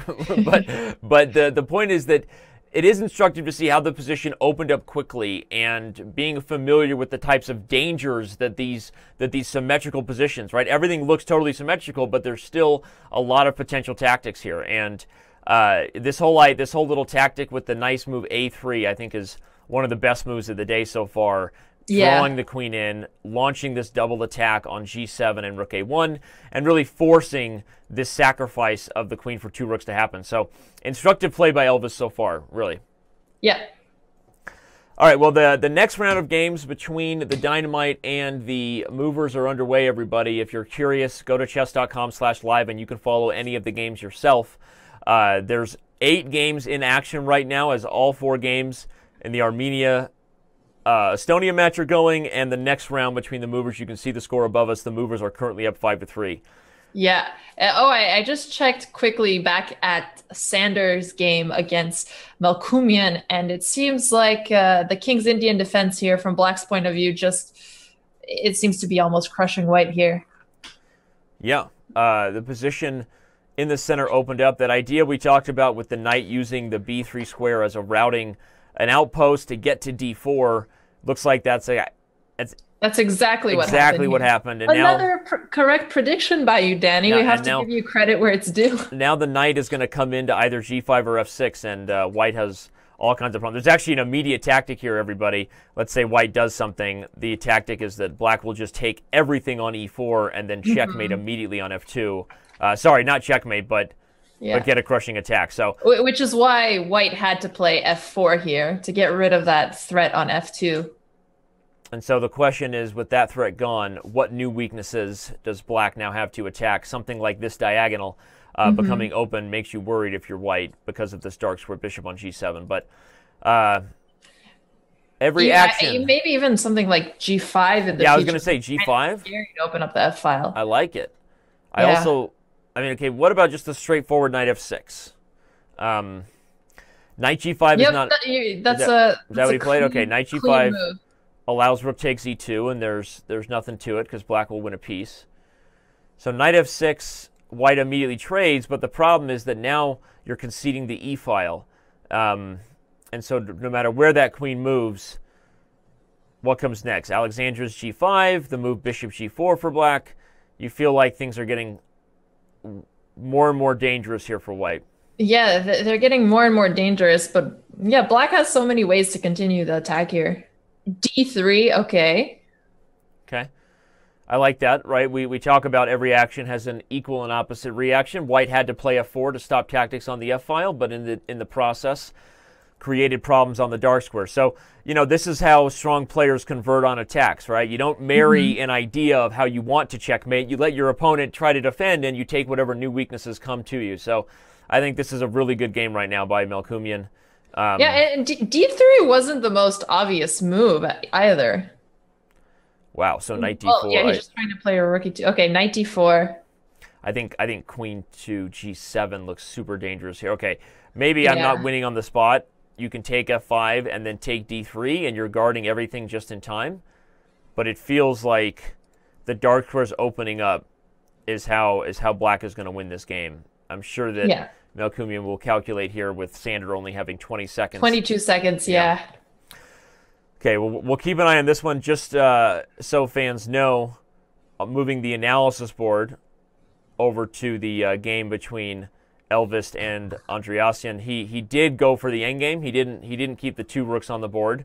He went for the endgame, where he is playing for two results. Only white can win, but these endgames are not super easy to convert. With the bishop nicely placed, guarding a3, this is going to have some Soviet schoolboy technique coming here from Jan Elvis. Yeah, we're definitely going to have to see this. All right, only 4 seconds here for Mr. Kook, but I think it's just over. Well, yeah, Queen E7 threatens Rook E1. Now Rook G2 check, I think, just wins a piece, or Queen E3 is lights out. Okay. Okay, honestly, that was a super instructive game. One of the better ones we've seen so far today by black. So yeah, but also we forgot to check on our team captain for the Armenians, Manukyan, who seems to be holding the position. Okay. He was able to trade off his rooks, and it seems like he can just move his dark squared bishop or play something like h4. Maybe even bishop d4 here to not allow anything like e5. Well, the problem is that the pawn on g3 is on a dark square, so bishop d4 allows bishop e1. I'm not so sure that white has better chances to hold here than before, because this is going to run into some sort of triple step zugzwang for black, meaning, so if white makes any random move, all black has to do is find a way to say pass, if he can do so, and either this bishop will have to leave f2, allowing bishop e1, or the king will have to leave guarding either c4 or e4. So one of the ways that's true, because if white plays something like h4, black can just wait by playing bishop a5. And then I guess the question is, I think bishop a5 is a great move, and a triple step method for those fans, this is actually a really instructive thing to be aware of. Even if you didn't have bishop a5, the point is you find a way to move the bishop, they move, you go back to a different square, they go back, and then you go back, and eventually you put them in this sort of zugzwang where they have to concede ground. And I think that, okay, here comes bishop e1. Manukyan's going to be forced to put his bishop on h2. And then I think bishop f2 is very, yeah, winning. Yeah, very I think I strong. got too excited here too. I wanted Manukian to win, and when I came and saw this equal pawn bishop endgame, I was just hoping for a draw. And Borachovsky showing good technique, playing Yeah. tickle with the bishop. But this is good endgame technique for all of us to learn from, in the sense that why you never want all your pawns stuck to the same color square as your opponent's bishop. You're forced constantly to have to defend them as weaknesses, and that's going to be the reason Manukian loses this game. Yeah, yeah. Okay, let's see. Jan Elvis is still working on that difficult endgame where he has a rook for a bishop and a pawn. Okay, we'll go back there. Yeah, this is going to be tough to win. This is not so simple. It's right now good defensive technique by Andreassian.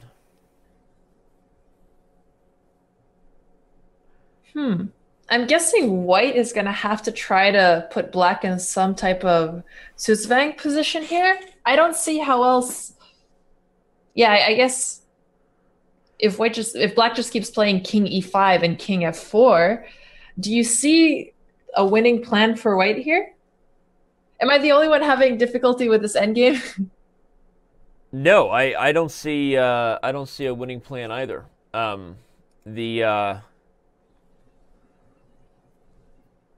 Because what black has to do, obviously, is keep his king close enough to his pawns to the point where the white rook can't just attack them. But he's guarding everything. The bishop on c5 is guarding the a7 square. Yeah, I agree. And honestly, it's a draw. Okay, so yeah. It wasn't an obvious endgame to win. No, and we've been saying that this wasn't going to be so simple. And it honestly makes me go back to the position on move 24 when white when did go. When you said that he shouldn't get into that endgame. I think that white's best chances were to take on d2 and to try to find a way. It's understandably you're a little afraid, right? You don't want to get a position where the queen and the two passers take over. But I think with right technique, I think that the two rooks are just going to be too much here for black. So I'm a little surprised that Elvis didn't try for more there. But either way, big draw for Andreassian, who was much worse out of that opening. He managed to hold. So good for the Eagles. As we said, the manager would eventually go down due to this very instructive endgame by Borachovsky. I saved that game. I'm going to try and look at that endgame after. I think it was very instructive, as you mentioned. Yeah, and nothing like watching one bishop force the other bishop into a square like h2, right? You almost wonder if it got lost or something. How did it end up on h2? So that was instructive, and but a game that the horses need, right? You have to have Borachovsky getting wins against Manukian if Estonia is gonna pull the upset today over the Eagles. Right. Another one. Manukian, you did mention that he did beat GMs during the league, so it's not like there was no hope here. No, not at all. So let's move over to the game between Ladva and Grigorian, because here's one of our only other GM on GM match of the day, with Sander, the board 4 for the horses already losing, the board 4 for the Eagles already losing, the draw between Andreassian and Elvis. So that means that this one here is really Bishop takes h5. Did black just drop a pawn? Well, you can take e3, intermezzo, and what's going to happen? Like kind of a kamikaze affair of both sides just playing desperado tactics. Right. Knight takes e3, rook takes e3, rook takes e3, king takes e3. But then he'll get his bishop on. Oh, okay. He's not going to take right away. Yeah, and well, I think because at the end of that line, white would be able to take h5, and so I think he did just hang that pawn. Ladva has only 19 seconds, so this is going to be an exciting finish here. And this game is a big one for the round, as we said. Currently, all three other games are over for the. No. Only two of the three are over. What's the other one going? Which game is left over? Oh, nope, that one's over.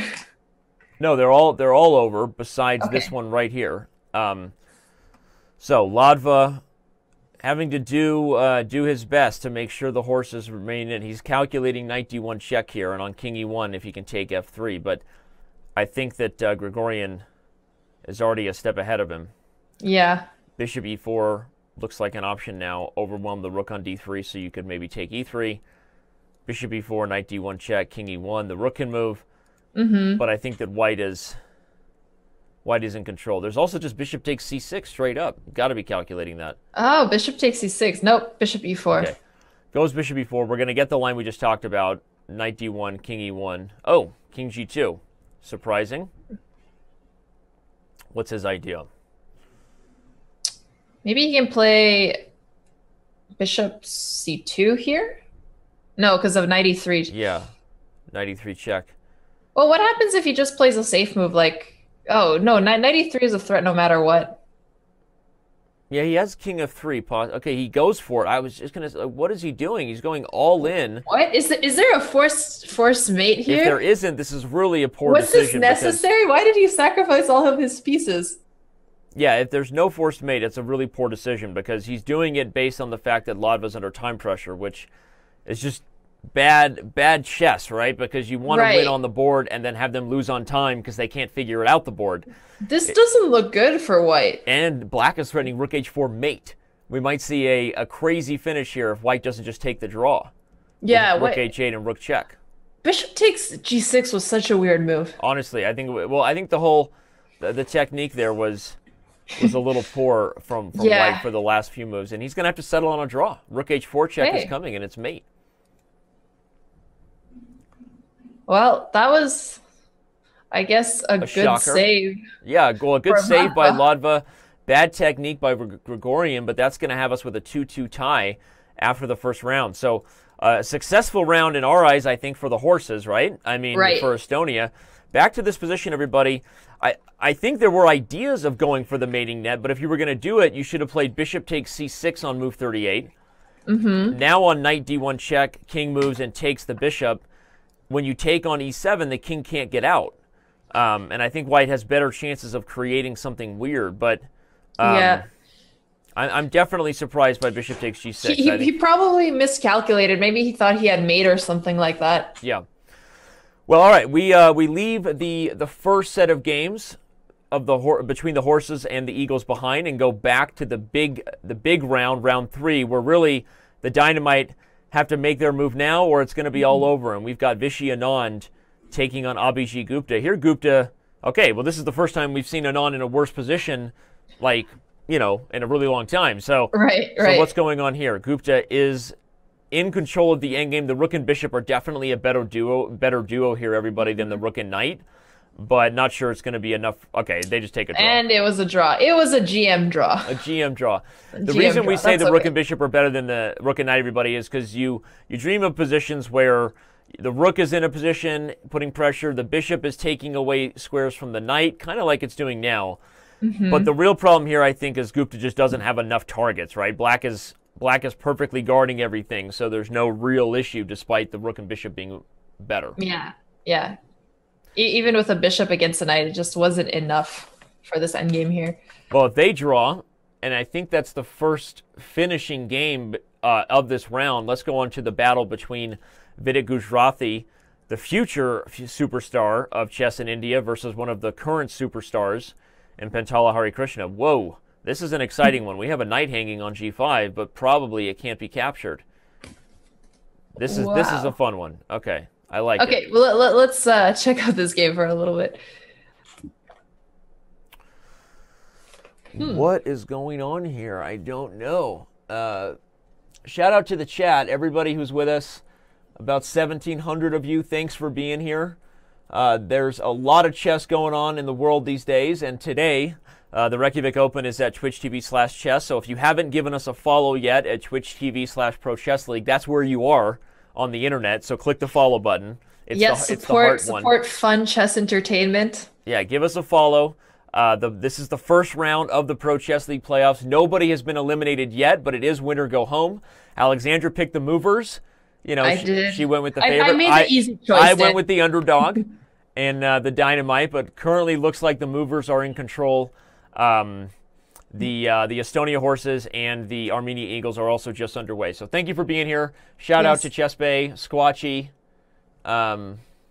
And Cassidy, Distant Fire, who's trying to watch both this and the Reykjavik Open, that's enjoying chess multitasking. entertainment as much as you can. That's multitasking right there.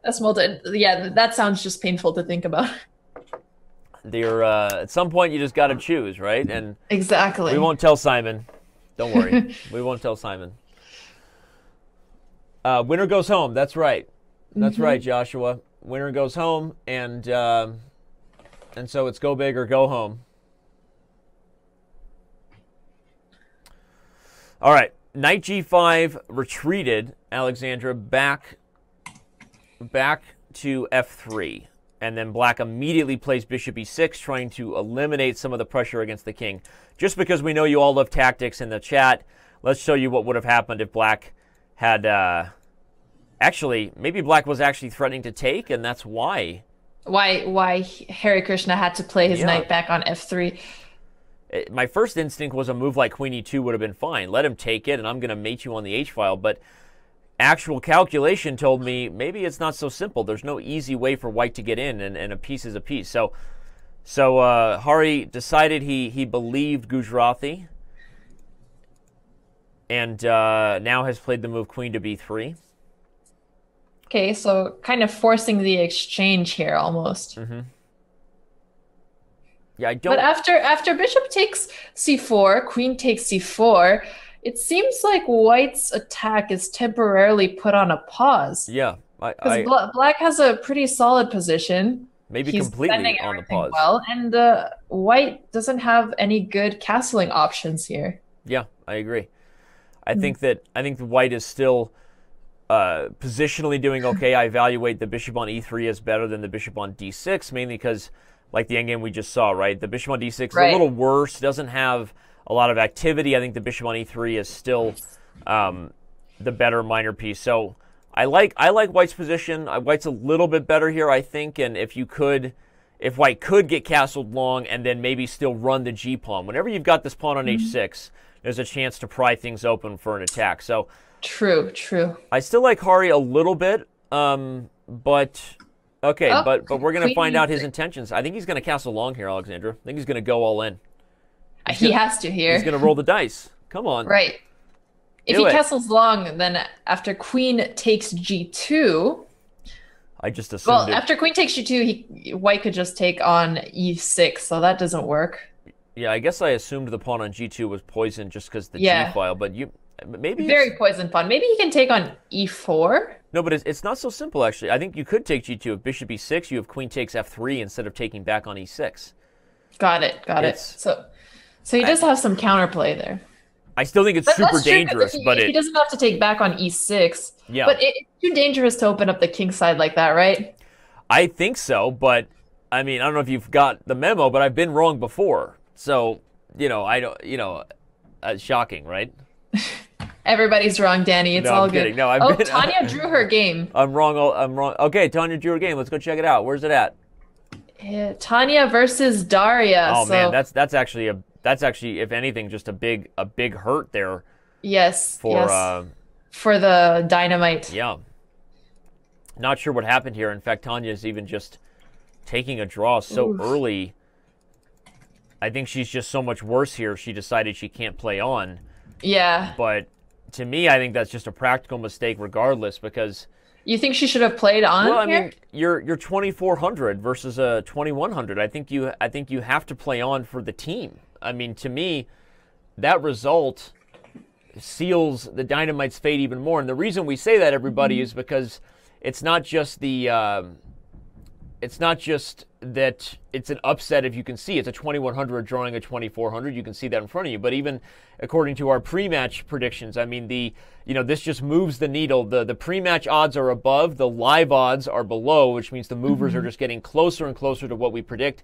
And a big reason for that is that they're favored on every board. If you look at the ratings, you have it's true. I mean, Tanya, I guess, could have played a little bit more with the team psychology here, because whether she loses or draws, it's going to have similar impact on the team. So might as well play for a win here. And that's what I'm saying. So if you look at that board 3 right there, you changed my mind, Danny. That makes sense. All right, well, we'll see. I mean, obviously she has a chance to bounce back still and get a win in the next round, but I think that only gets us closer to, You being right and me being wrong. Okay.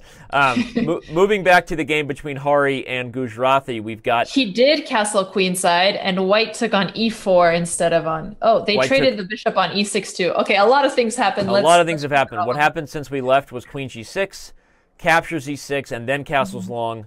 A little more directly preventing queen takes g2 because of queen takes e6 check. But Vidit says, I'll take e4, and then play rook f7, and what in the world is going on here? This one's going to come down to the wire. It's going to be fun because both sides are going to get under time pressure here. It's going to be mutual. Right.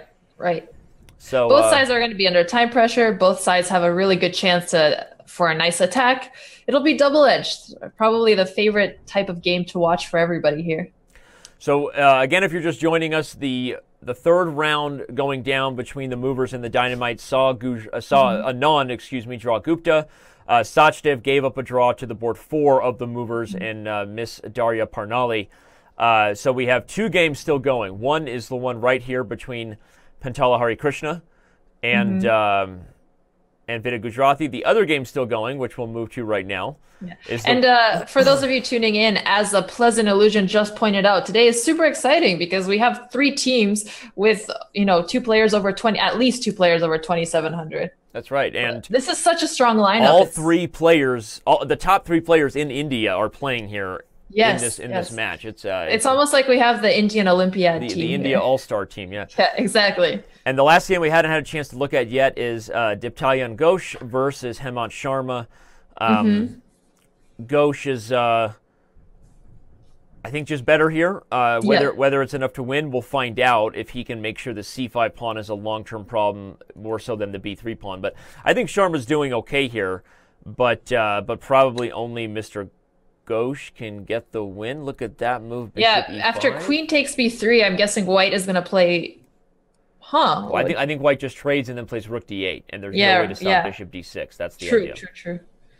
So that was a creative way to attack b3. Instead of just playing something like rook b1, Ghosh was able to protect b3 with a tactive and a more aggressive move here.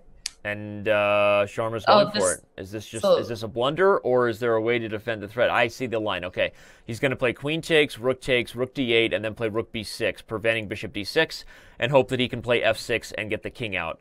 So this is his idea. He's going to try to defend the bishop on f8 before white can win it. Not a bad idea. No, not bad at all. Actually, I don't see... I mean, if he's able to defend it, then he's probably going to win this endgame. But there has to be something Ghosh saw here. I think it was... I'm wondering if it was almost a miscalculation, a quick assumption that you couldn't take on b3, and now Sharma calls his bluff, because I think Sharma will play rook b6 here. Right. I think it's the only move. He'll play it pretty quickly. Rook d3, not the only move. He plays even better. Even better, yeah. Actually, because now f6 comes with tempo, and then king f7 just immediately unpins. Rook d7. Wow, look at him. He's playing for the win. Sharma Sharma. Turning this around. Motivated. He's trying to bring home some points for his team here. This is huge. I mean, if Sharma gets the upset here over Ghosh, especially when we were just sort of applauding bishop e5 as the creative way to defend, it looks like probably Ghosh calculated too quickly here, missing rook to d3. Yeah. And now he has... And we also calculated too quickly, so totally, yeah. We understand that. Yeah. So instead it's hard to do in these blitz games to make sure that you're not making any blunders like this. All right, well, we'll see if Ghosh can hold a draw now that he's the one fighting for the tie. Let's go back to the game between Hari and Vidit, because this is what the people pay for. A couple of players north of 2,700. Kings on opposite sides of the board. This is what we want. Knight to c4 coming in. I still like Hari in this game. I think that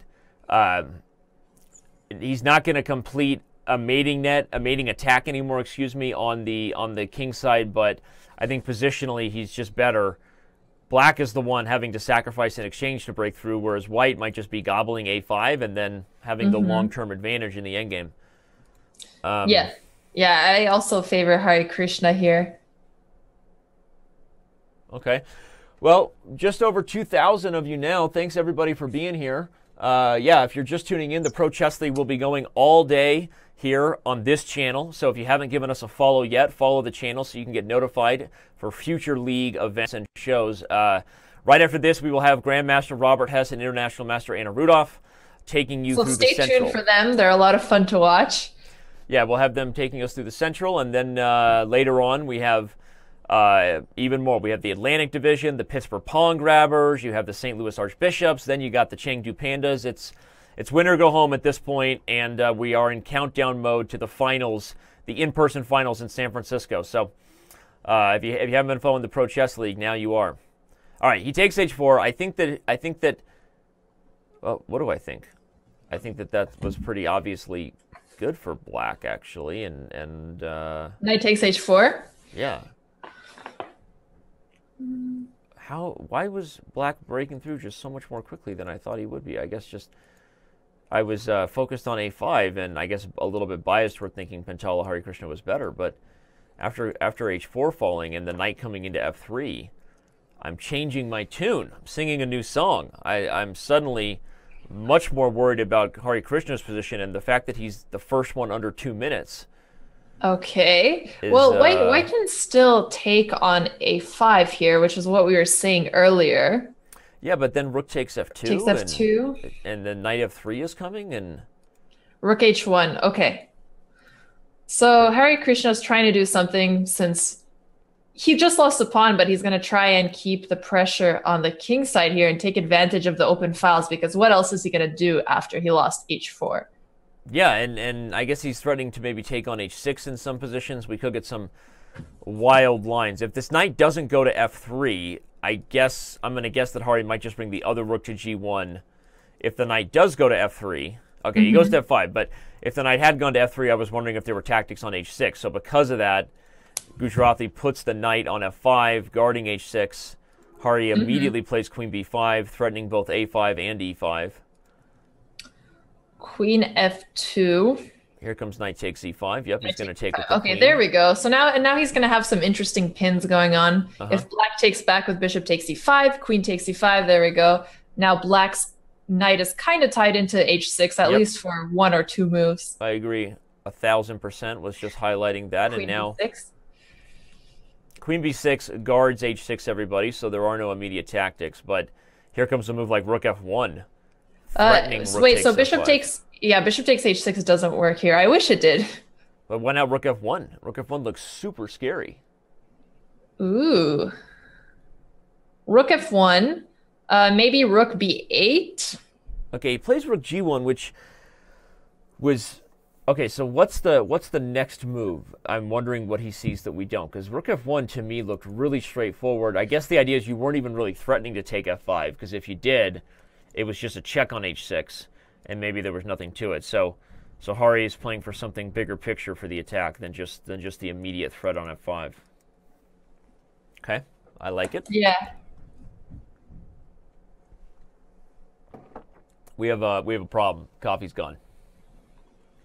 We have real world problems here, Alexandra. The coffee's gone. The coffee's gone? Yeah. Oh, gosh. Yeah. Yeah, my coffee's gone too, but that's okay. Yeah. The adrenaline from this game will keep us up. All right. Shout out to the chat. Thanks for being here, everybody. People are already talking about the Atlantic, their favorite teams, spamming the Tang heads. Nothing like it. Yeah, I have the Blizzard going to the Final Four. So, in my bracket. So you got that prediction. We'll see. We'll see. I mean, right. We still have to figure out what's going to go there. But I have the Blizzard performing well in the Atlantic, so we'll see how they can do. King h7 is played. This is a huge game right now, everybody. This is the Movers looking to go to 7-5. Oh, by the way, he must be preparing for something like bishop c3, protecting b2 and threatening on g7. But we missed the finish, Alexandra, but the game between Sharma and Ghosh did turn out to be a huge upset for the Dynamite. With the combination, everybody, that started all the way back on e5, and we saw it live. This was the blunder. If white plays rook to b1, white is not in any danger of losing this position. You have a better bishop on c3 versus a bishop on f8 that's stuck to guard this pawn. e4 is maybe weak. But Ghosh played bishop e5, which at first glance looked like the right idea, but we missed rook d3, which basically allowed black to just hold on to a clean pawn and eventually convert the extra pawn by rushing the c-pawn forward. So, Alexandra, the Dynamite are not out of this at all. That's great. Great news for you, Danny. No, I mean, great news for the team from Delhi, right. who have been here before. So that means that this game between Hari Krishna and Gujrathi is even bigger, as quite possibly we see Hari get the win now that Gujrathi's under 30 seconds. Well, I mean, they're both pretty close on time here. Oh, it's so tough to play a complicated position like this so quickly. No Even at over 2,700 level, it's still possible to blunder. And, you know, we saw Magnus blundering when we were doing the commentary on Super Saturday as well. Shocking, right? Shocking. Yeah, it is shocking. I think just queen e6 makes sense here. Attack g6. Not only is it possible, I think we're likely to see a blunder, because one thing about players at this level is they don't usually lose on time. Right. And so they're always willing to make a bad move rather than lose on time, right? So most likely we will see a blunder. The question will be who makes it.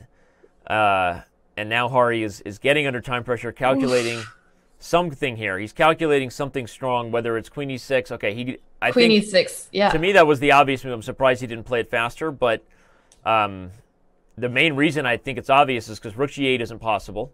Rook g7 isn't possible, and I think knight e7 will be the only move. And suddenly moves knight e7. He can't play queen b6. Oh, it's mate. Oh, he did just play queen b6. If he had played knight e7, rook takes h6, and queen h3 was mate. There we go. So it was forced. So this is why it was forced, which means Hari is in the driver's seat, and I think Delhi is going to bring this thing to a tie heading into the last round. Oh my gosh! I think Hari's going to get this win here as white. And this is honestly the big upset, really, that he has. Oh, and now he takes on h6, right? He can take h6 and then play bishop to c3, pinning the knight. Yeah. And I think Hari Krishna goes on to win. Look at that. Straightforward chess. Right. Super clean. He trades. He's going to check. Actually, I thought even instead of that, maybe better was just to immediately play a5. But okay. He'll run the king to safety. Yeah, he'll be able to pull off a clean win here. He's already up 2 pawns. Recoordinating his rooks, very nice. I think he'll actually try to bring the other rook onto the f-file. And, okay, Vidit tries to stop that. Here comes rook h. At some point, the pawn on c7 maybe becomes a problem.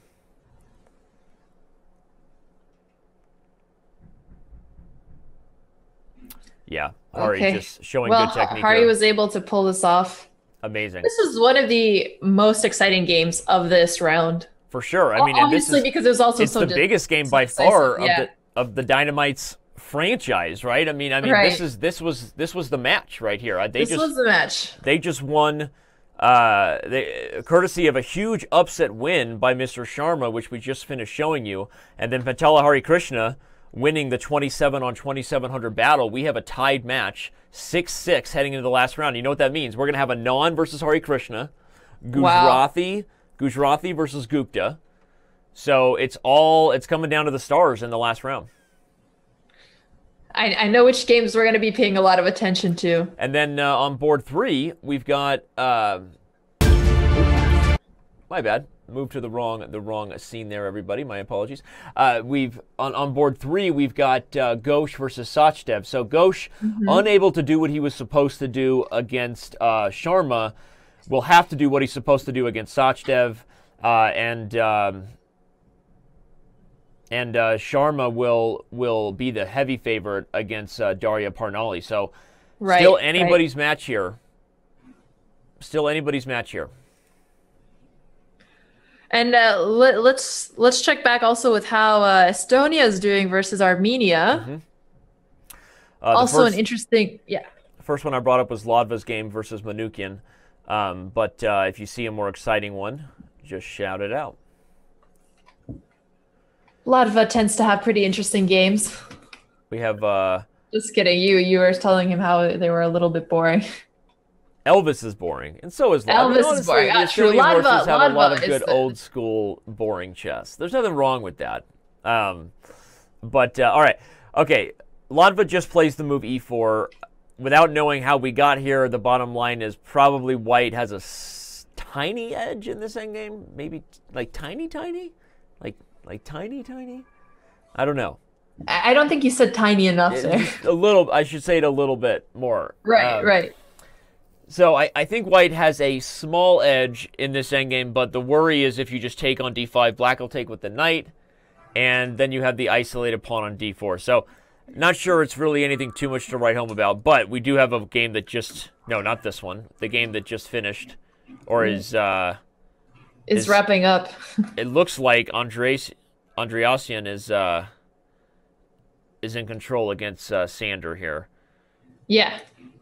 Yeah, Sander has had some tough games this round, which was expected, obviously. And it always starts out tough for the board fours as they face off against board 1 to start, and then board 2, and it'll be fun to watch the battle of and it may come down to Sander. that. Yeah, they were tied headed into this second round 2-2, as everyone can see, and no games have finished yet. So okay, well, it feels like Andreassian should have enough to win here, with black's king being so awkward and being up the exchange, but we'll keep an eye on it. I don't see anything concrete yet. Let's go to the game between Borachovsky and Grigorian. This one is bananas, weirdzo, bozo. I don't know. Yeah, let's try and figure out what is going on here. Another bishop pair battle versus knight and bishop. A lot of weirdness going on e4 and f4. Whoa. Another h4 king side attack position, as we've been seeing a lot today. Yep. GMs just don't worry too much about where their king is positioned, do they? No, they don't. They don't care. It's weird. They get good enough, they think they can just start breaking chess principles. What's the deal? Exactly. You got to know the rules before you can break them. So I guess they are at that stage correctly. So, all right. Well, black took on f4. I'm a little surprised by that, but I guess the idea is that didn't want to close up the position. Here he's got knight g6. Right, and he just played knight g6 here. Not actually forking, because the queen on f2 does defend h4, but I think the idea is the knight will come into e5. And maybe into g4 from there. So right, yeah. And you're right. I don't think black wants to trade off his knight here. It's probably going to become a very strong piece for him. Yeah, this is an interesting one. Trying to do a quick preview of the other ones. We've already looked at the game between the Armenian manager. Let's take a peek at the game between Jan Elvist and Melkumian. Here, Melkumian seems to be better. You got pressure against the e6 pawn. The e5 square is an outpost.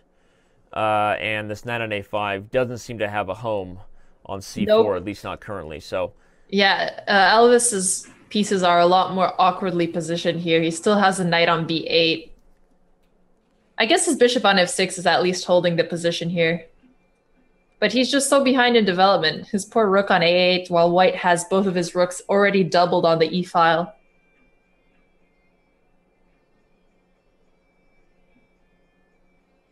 Yeah. All right. Sorry, I'm just looking at the board, kind of spaced out. Yeah, of course. Queen f5. Queen f5 what a way is played. To attack e6. Yeah. Wow. That's fun. That is a lot of fun. Actually, it makes us think that Melkumian is just completely winning here. Completely winning, yeah. Queen f5. I don't think there's any way to stop rook takes e6. And exactly. And Jan is playing without two pieces here. Yeah, then something bad happened here in the opening. Something has gone wrong here, and you also just start to realize that white has a lot of pieces over here facing the king, and that'll probably lead to some difficulties here very soon as well. The next round of games, the last round of games between the Movers and the Dynamite are underway, everybody. If you're just joining us, the matchup has drastically shifted here, despite the pre-match prediction favoring the Movers 60-40. Right now, according to our algorithm heading in the last round, the Dynamite have a 57% chance of pulling the upset. And I think that's mainly because though they're outrated on the top boards, right here you have Anand taking on Hari Krishna, and here you have Vidit Gujrathi taking on Abhijit Gupta. Yes, the Movers are favored here, but on the bottom boards, it's the opposite. You have a big rating favorite in terms of Sharma over Darya. And, okay, it's closer to equal when it comes to Ghosh versus Tanya Sachdev, though Ghosh is the slight favorite. He did lose to Sharma in the last round. So this is it. I mean, this is all the marbles right here. One of the teams from India will be going home. Yeah, and, chat, who are you guys rooting for? Let us know in the comments. This is going to be an exciting matchup. Yeah, I'm curious who everyone's rooting for. This is going to be exciting. Yeah, I don't even know which game to follow. We'll obviously keep our eye on the other super close match between Estonia and Armenia, but we have plenty of time to see what goes down there. I really want to follow this one closely. Every moment, every move counts. Okay, we have Anand playing a Rui Lopez, a Spanish here against Pentala Hari Krishna. We have a closed English between Gujrathi and Gupta. All theory, though, with the C4, E5 variation. Totally theory. And yeah, I imagine everybody is still in theory since the game just started a minute or so ago. And one of the clarifications that was just given to us, the big reason why the Dynamite are favored heading into this last round, Alexandra, is because they have draw odds. And for those who don't know the rules, heading into the playoffs, Armenia was the 1 seed, Delhi was the 2 seed. So part of your reward through having a better regular season, earning an overall higher seed, is that you have draw odds. So if the match is a draw, Delhi moves on. So they're playing with house money right now. All they have to do is hold on every board or somehow come away with a 2-2 score. That's a lot of pressure for Mumbai. I mean, that's true. This is big. So we're going to see a lot of forcing games here, I hope, this round. Yeah, everybody's playing for the kill. You'd think that they're all aware of the match situation and that Mumbai is in a must-win situation now. Okay, so the game between Ghosh and Sachdev is still very early. They're all pretty early. The Spanish between Anand and Hari, also early. Finally, the battle on board 4 between Sharma and Darya. This one seems to have moved on a little farther. Sharma having a slight edge. Another English. Hasn't the English been the most popular opening we've seen today? No, the King's Indian. If you combine it with the King's Indian attack, we could say that Fee and Kettering the light square bishop has been one of the most popular things we've seen today. Yeah, exactly. Okay, well, let's jump back quickly to the games between the Eagles and the Horses, just because they look like they're a little closer to finishing, even though we're not going to stay away from the matchup here too long. I want to go to this game between Ladva and Manukyan, where Manukyan is holding on. Ooh, come on, Manukyan. We want to see your first GM scalp of the day matchup. Yeah. A6 is played, but Manukyan can relocate the bishop from D8 to B6. I think the key idea, if Manukyan plays bishop D8, might be capturing F5 and then trying for something like bishop to C5. Can I just trade into the endgame if I'm white? Bishop B4, bishop B6, bishop C5. I'm not sure what's going on in the endgame, but something tells me that white is going to be winning a king and pawn ending if that's what happens. So yeah, this is probably the second tricky endgame we've seen Manukyan getting himself into, where it seems like material is very close, but his opponent has quite an edge here. Yeah, I think that he's probably calculating right now what the best thing to do here is. I think that after A6, the line I just showed on the analysis board of white capturing F5 and then inching the bishop over to attack A7 is a real problem. So yeah, but how do you stop it? I mean, if you move the knight to H4, white moves the king to G3. You have to save the knight, and I think that white comes right back to some idea. Yep, and this is exactly what's happening. Bishop D8. And I think here we'll see bishop B4. Ooh, I'm surprised by that. Did he not calculate the king? If he played Oh yeah, he could have played bishop b4 right away. But I think this works just as well. You're probably right. Yeah, I think that the endgame looks to be better for white anyway, but I mean, he still has the bishop b4, bishop c5 idea. right, but now bishop b6 is preventing it, so white has to waste a little more time with king e3. Although I guess it almost might just be a transposition Yeah. because once white gets the king to e3, there's no real way for black to stop bishop b4, bishop c5. Exactly. Oh, a4. So Latva has a different idea here than what we were looking at. Yeah, he does, and I guess it also makes sense. He'll play a5, everybody, and then bishop b4. At some point, he'll give up the a5 pawn for the a7 pawn, and probably just promote smoothly. Okay, so maybe his approach is just a little bit safer, or sometimes it's just a question of which one you calculated first. And if he was sure that this was the right approach, he's not going to waste his time guessing if the king and pawn ending is winning. But I think it was, but yeah, he should be winning here anyway. This endgame seems like it's definitely winning for Latva. Maybe we should switch back to the main event today, Anand versus Hare Krishna. I see chat is very eager to see that game. Yeah, let's focus here. Obviously, this is not every day you get number 1 and number 2 in India playing for the fate of their teams in the Pro Chess League, right? Right. If Hari holds this, I mean, really, Hari is all he needs is a draw here, right? So Anand is in a tough position, a must-win scenario for the movers if they have a chance, really. Right.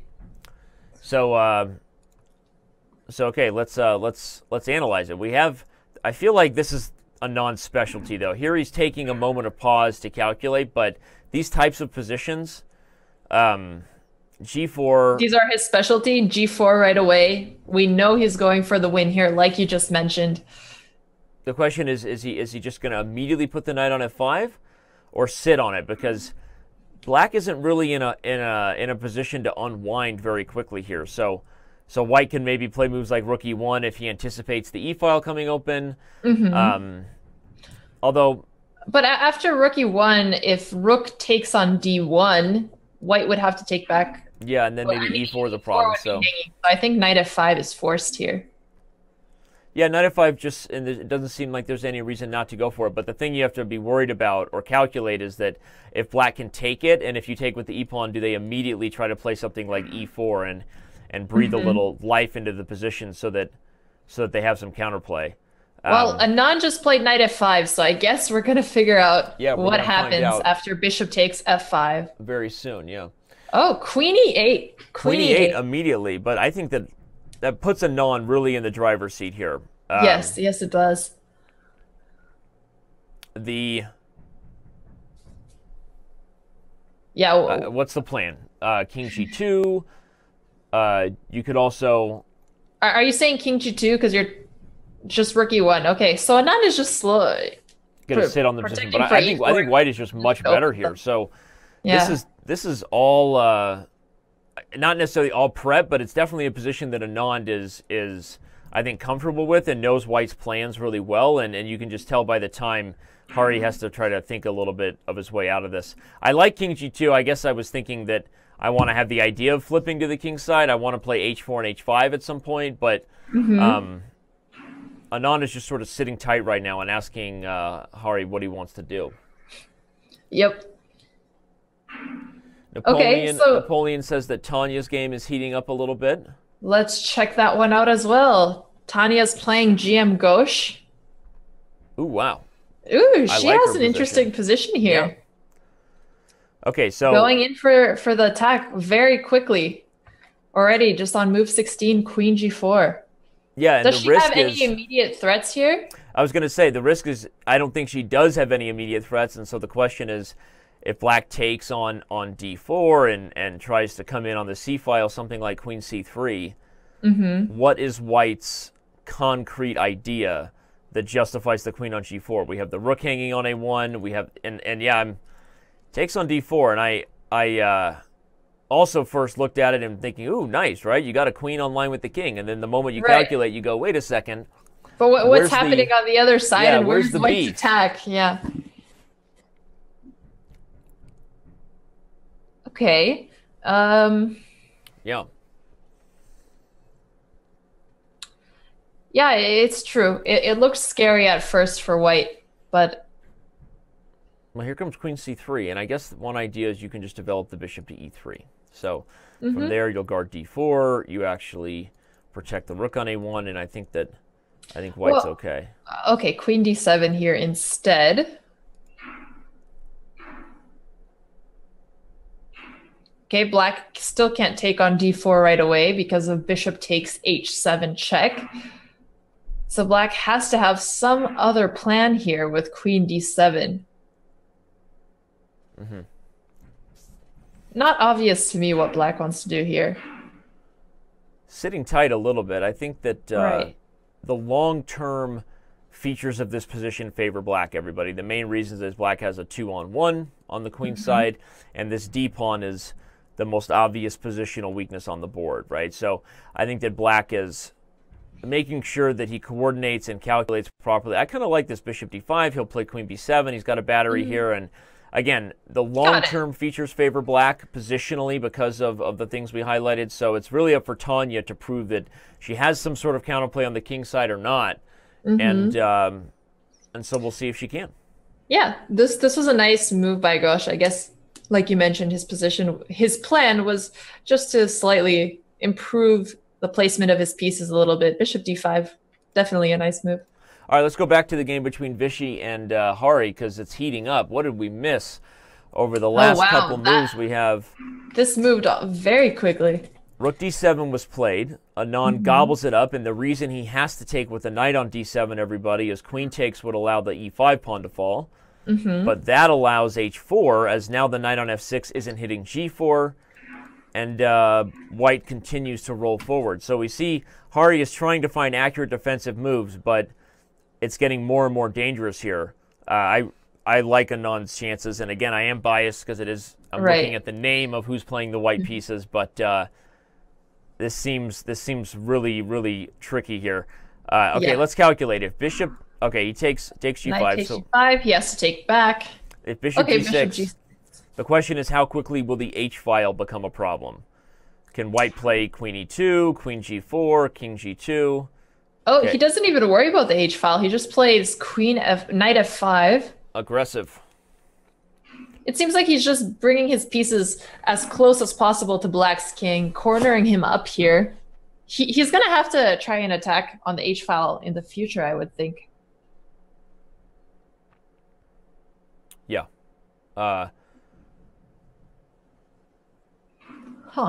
There's even tactics of f4 at some point, you wonder. Opening up the bishop on b2.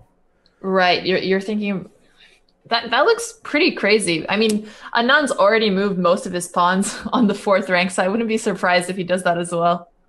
Okay, king g2 makes sense. You just want the option of grabbing the h-file, but watch out for this f4 idea. This is a lot of pressure for black to have to defend. And okay, knight e6 comes in. Anand must have a response to this move because you can't allow the knight coming into f4. I don't think. He doesn't just want to trade it off. That would remove his attack completely. Okay. Bishop c1. Interesting. He's sitting on the structure, doesn't want to exchange on e6, mainly I would guess because the pawn can take and then the knight would have to move. So he's sitting on the structure, but now Hari's going to force his hand. Right. I mean, Anand definitely wanted to keep that dark squared bishop. He was just waiting to open up the diagonal, but Hari Krishna's not giving him any chances here. Not only that, if he takes f4, the a3 pawn falls. I feel like this is... the position is unraveling here for Anand. I don't understand... I mean, bishop takes f4, e takes f4. He could play something like queen b3. Nope, because then black can just take on f5. Yeah, the pawn is pinned to the rook on e1. Wow, Dynamite, they're on the move here. And, they are. Pun intended. They wow. Well, everybody who's here, you may be tuning in for the first upset of the playoffs right now. I mean, the Dynamite are putting Vishy's team, the Movers, in an awkward position. He's going to play queen c3 maybe, because that at least guards the rook on e1 and threatens g7 along with defending. But after queen c3, can't black just play something like bishop e5? I agree. Yeah.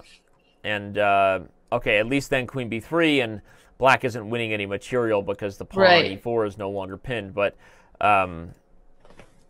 this is super dangerous, and Anand is in a position where his team is really counting on him taking down India's number 2. Like we said, this is India number 1 versus India number 2. The future of the Pro Chess League on the line. Queen c3. Maybe after bishop e5, Anand can even play queen h3. Try and get some play on the h file. Okay, I like it. He has to try something here. I like that a lot, actually. Yeah, I think that queen h3 is a serious problem coming for Hari. So amazing to me how quickly both these players are moving too, right? The position just feels so critical, like it's a move or a blunder away from being over, but they're both still really playing up-tempo chess here. So Sharma and Daria ended in a draw. Really? Yeah. Okay, that's huge. We're going to leave the main board on this game, everybody. Moving over on the analysis board, we see that Daria comes up with... Daria coming strong. It's two ways to look at it, right? One is that obviously it's an upset in terms of rating, because... and she was playing the black pieces. But the other issue is that because the Dynamite are the 2 seed, they have draw odds, right? Right. So a draw is a great result. Yeah, I mean, every half a point at this point gets the Dynamite one step closer to moving on past their India country rival, their national rival.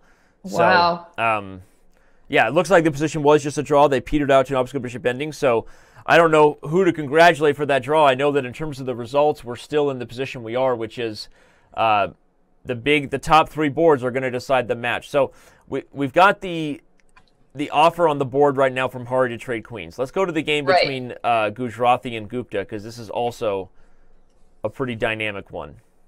Yes, it is. But it seems like Gujarati has a nice attack here. Although if he plays anything wrong, Gupta is going to be ready to open it up very quickly. Yeah, and you've got I still prefer White's position here. You got this rook laughing in the face of danger there on b6. I know, but it seems like if he's going to have a pass pawn on b6, yeah, black didn't even take the rook. Yeah, black had a chance to take the last move and was like, no, thank you. No. I don't want that. And a big reason, everybody, I think if you take, White takes back, immediately the c6 pawn falls as well, and White's getting a ton of compensation for the exchange. e5, continuing to put pressure on c6. Like you said, black still can't take on b6 Gujarati's going to force the issue. Yeah, he's forcing the issue by ganging up on c6. He's going to make Gupta take on b6 whether he likes it or not. So make him an offer he can't refuse, as they say. Yeah, the godfather of chess. We have another one. Tanya gets a draw. Wow. Against Ghosh. So again, 2 ways to look at it. We had Sharma give up a draw as the higher rated player for the Dynamite. Here we have Tanya get a draw as the lower rated player for the Dynamite. But all that does is mean that now the boards 1 and 2, Vishy Anand and Vidit Gujarati are forced to get 1.5 points on these boards, or the Dynamite are moving on. They have to get 1.5 out of 2. So, oh my gosh, they are playing White on both boards. So, if you ask them coming in if they would like to have take their chances between 2 27-50 players trying to get wins with White, I mean, maybe they'd take it, but it feels like the Dynamite are this close to snatching the upset. It looks like Gujarati is going to be their best chance here. Yeah. Because Anand's position doesn't look that great. I agree. I don't think Anand is in... Well, the fact that he just has to guard he has to guard A3 right now. Actually, okay. Black can't take on... Why can't Black take on A3? To the back cave. Why can't Black take on A3? What's the mate? I don't understand. What's the threat? Rook D8 check, King H7, and then what? Yeah, he takes A3. I mean, Rook D8. But then maybe Knight D7. What is that doing? I don't think. Okay, I don't. What think if he plays Knight E7 right away? knight e7. Okay, just don't go king h7 and get mated, right? I mean, Right. He's going to have to play king f8, and then maybe after knight takes on g6. Check. And then bringing the rook on d7, maybe white has some counterplay for that pawn on a3. Yeah, that's a good point. In fact, that's probably exactly what we're going to see is knight to e7, takes, and then rook to d7. And even though it's still a likely draw, and that's exactly what we're seeing, right, everybody? Just so you know, king h7 was not possible due to mate. So don't mate yourself in one. Stranger things have happened in the Pro Chess League, but not happening here. That's true. And not here, Hari Krishna does not get mated in one. No, and here I think he's still gonna be in a position to hold the draw if you're Hari, but Anand's position is better than we first thought. This transition with rook g7, probably white is playing for 2 results, and if Vishy does just that. So okay, so I don't want to count out that Vishy doesn't have winning chances in this game. I agree that we're probably coming down to Gujrathi's game with Gupta, but this is a tough position for Black to hold just because of the king not being in a safe spot on f8. Because b7 is falling, and there's some weirdness that could happen with the king on f8, I think, in some lines. So, all right, let's... So does rook a4 not do anything for Hari Krishna here? Well, we can take on b7. You can just take on b7 right away. Right. I mean, I guess, I mean, you do have moves like c5 after that, though. And you can try to... honestly, okay, it's not clear. Maybe let's go back to Gupta's game.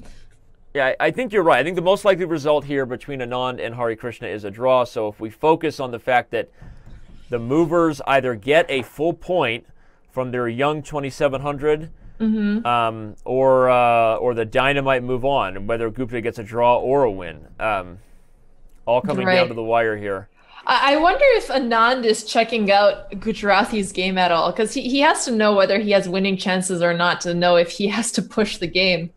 I think players like that are basically, it's like a team event, right? Where, I think that they're aware of the scenario, but they also are they're too logical and too focused on, making the best move on their board to probably and they don't have that much time to check out I guess you could just glance over quickly, but it's harder than when you're playing over the board and you could just take a quick peek at how your team is doing. Yep. Okay, well, the offer was no longer refused. The rook was captured for the knight, which means we're going to see if Gujrathi can prove his exchange sack worthy. So here's the question. Does he play knight c5 and just keep... Knight c5 looks really good, but why would you want to trade off... I guess you're going to get... I like it better than queen takes c6, mainly because if they trade and we take... I feel like not just the d6 square, but actually the a6 pawn is more dangerous for me to get. Ooh, bishop c5. Bishop c5. Even he better. Wants his knight. He wants his knight here. Yeah, same idea of using the c5 square, but a more accurate, I think, approach in highlighting that black is really under the gun here, as these two rooks are not really that active yet.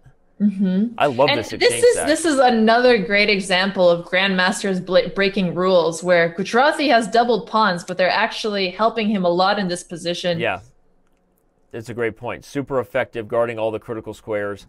Right. The f8 trade happens. My guess is... it's good that Gupta's trying to trade off the light squared bishops. He's trying to take the pressure off of a6, but after knight c5... Yeah, I think that knight c5 comes with tempo, and then white's just going to take on a6 anyway. I'm not sure if white takes h3 and then takes a6 with the knight. Ooh, bishop takes f1, intermezzo. Here we go, knight c5. Always playing the intermezzos, these GMs. Intermezzo, he threatens mate. He's going to force rook takes f1. But now white is... They're moving very quickly here. Okay, white has two ideas here. One is e6, maybe opening tactics on d7. The other is, okay, you just take the pawn. That's what he does. I think it's all coming down to this game right here. By the way, the game between checking on the analysis board. Anand drew. Anand and Hari Krishna did draw. So this is the game where everything is going to be decided. Either Gujrathi wins and justifies his exchange sack, and it looks like he's on pace to doing so. These two pawns are just... There's two more pawns than black would rather deal with. That is just f5. Gujrathi is... all he has to do is convert on these two passed pawns, and Mumbai does move on. This was very close. f5 was kind of a desperation move. I'm not sure that taking f6 was the best, though. Was that the right... Okay, I can't calculate as accurately or as quickly as either of these players, but I was wondering if Gujarati should have tried to keep the F file closed, maybe with something different. But I guess after taking, he just points out that actually he's just going to trade on F6, and we'll see whose king is in danger. He's after takes F6, Rook is just going to take it, something like this. And White is actually... Got it, you're showing it on the... White is actually bringing a huge attack to the Black king. So, okay, so he just rejects the exchange altogether. He plays Rook D8. If I had to guess, B7 will be played here, just to immediately tie down Black's rooks even further to the 8th rank. Constant threats of queening will be on the board then. I think Gujarati wins, and I think Mumbai escapes just by the hair on their just barely. I mean, unless some sort of blunder happens here, I have a hard time seeing. I mean, so many moves here. I mean, A6 is probably good. B7 is good. E5 might be good. F7 might be good. Okay, he plays E5. Counterplay for Black here. Yeah, he plays E5, and okay, he's... Okay, fine. I don't even know where the match is with Armenia and Estonia, because right now we can't focus on anything but the drama of this game. Right, but it's almost over, so we'll tune in right after this game. Yeah, and it looks like he's literally... I don't know what they're paying him to play for them, but he's literally earning his money right now. Gujarati is going to be the reason that Mumbai moves on, I think, in this round. Right now, still a lot of options here. He could play E6, which I really like. E6 threatens E7, or he could just straight up take F6. Both look good. E6. It seems like Gujarati doesn't want to take any chances. Why open up the position at all here? He has 2 connected passed pawns, another passed pawn on E6, and Gupta doesn't have any way to stop this. Wow. Well, talk about a surprise, right? I mean, there were so many weird little upsets in the 3rd round that sent the Dynamite and the Movers at a 6-6 tie heading into this this final game. But now it looks like the predicted result currently is about to happen. Barring some sort of huge blunder, there's just too many pawns for Gupta to deal with here. The only move is Rook D8, and I think Queen takes F6 is actually just lights out. Yep. So it seems like we're about to call the result of the Mumbai Movers and Delhi Dynamite. And with it, the first wrong prediction of my bracket, which is good timing for March Madness, because I'm also about to totally mess up a bracket with my NCAA pick, so might as well start now and just... I predicted Delhi to move on and have this match, everybody, but it was a lot closer. It was a lot closer than we would have expected beforehand. So this was very exciting. And it's great because now hopefully, I mean, we'll see Anand in the finals. Everybody wants to see that. Right. I mean, if the Mumbai Movers move on, they are bringing 2 of the biggest stars of India with them in Anand and Gujarati. Obviously, it will send Pentala Hari Krishna's team packing. But I think after Queen takes F6, we will see a resignation. Gujarati converting as we predicted he should, and a shocking... I don't know, not shocking. It's expected, but awesome. It was an awesome round of chess here. We're waiting to catch it on camera. We have the Mumbai Movers are moving on. Congratulations to the Movers. The bracket could be updated momentarily with the Movers taking down the Dynamite. They will be playing the winner of the Armenia Eagles and the Estonia Horses in the next round, the Elite 8. Whatever you want to call it. Congratulations to the Movers. Gujarati saves the lives of all Movers fans around the world. And okay, but we have work to do, Alexandra. Even with that win, we got a lot of other games to look at. Let's go back to Estonia and Armenia. And I think we have to start right here with the Sander Kuk versus Karen Gregorian, because this is a weird one where Black is in a position to maybe get a crushing attack against the White King here before move 15. All right. Queen H, yeah, here it comes, Queen H4. Okay, so again, if you're just joining us, it's official. We have our first team sent home, the Delhi Dynamite. Heartbreaking. I did pick them for the record, so they can't blame me. Okay, I predicted them to pull the upset. The Movers did do what they were supposed to do with Anand and Gujarati leading the way. But right now, we still have a lot of action left here with the Estonia Horses already up against it here. I mean, if they're down 5-3 right now, heading into this round 3 of play, Alexandra, it's already getting really tough, especially if their board 4 is about to lose this game in spectacular fashion. I feel like Black is just about to get a crushing attack. Yeah, Black seems almost winning here. Okay, there are other games going, of course. So many other games to look at. We have the opposite type of game going on. If we move on to the one between Melkumian and Ladva, we've got a positional affair where White is about to grip the light scores with a move like Bishop F5, and he does just that. I really like this position for White now. Obscure bishops or not, this is one where Black is really up against it. The light squares will be a forever problem, right? And White's light squared bishop is completely holding the position here. You know, there's like BFF, like best friends forever. These are like forever problems, you know. Just the complete opposite. Yep. This is a forever problem for Black, these light squares. So yeah, okay. It seems like our Armenian Eagles are almost unstoppable here. Well, they're on their way to showing why they have the 1 seed right now. They're up 5-3. I like their chances here with Melkumian to get the win. I think Gregorian will. Oh wow, we might just want to watch this one finish just for the kicks and giggles of it all. Knight D3 check. I feel like this is. I want to have like a tactics trainer mate where Black sacrifices the queen on F2 and then gets a discovered check somehow. But oh, that would be beautiful. That would be beautiful. Beautiful and unrealistic. But he doesn't have to. He can just play, like you know, simple simple attacking chess. Yeah. Okay, he can even play Bishop G3, yeah. What in the world? Gregorian is just putting down the hammer, like every move played instantly. This was a complete slaughter. A slaughter, a slashing, a sander just got put through the sander. Is that, I don't know. No, good one, Danny. Good one, work. Danny. You accepted it, or you kicking You're it back? putting him in more pain than he already is. Good thing he's not listening to this right now. A good pun goes a long way, though. Okay, so wow. That was rough. That puts the Armenia Eagles in the driver's seat even more. Like we said, Melkumian is driving here. What about this one between Jan Elvist and the manager of the Eagles, Manukian? Okay, Elvis looks like he's doing. I love it when you call him the manager of the Eagles. It just makes his games that much more exciting to watch. He's the manager. He's been one of the more the Armenia Eagles. For those of you who don't know or didn't follow the league as closely this year. The Armenia Eagles didn't even exist in our first year. They not only created their team under Manukian's wing, they had to qualify their way in, which they did in October. And since then, they've been one of the best teams in the league. So, I mean, they're really one of the fun stories so far. And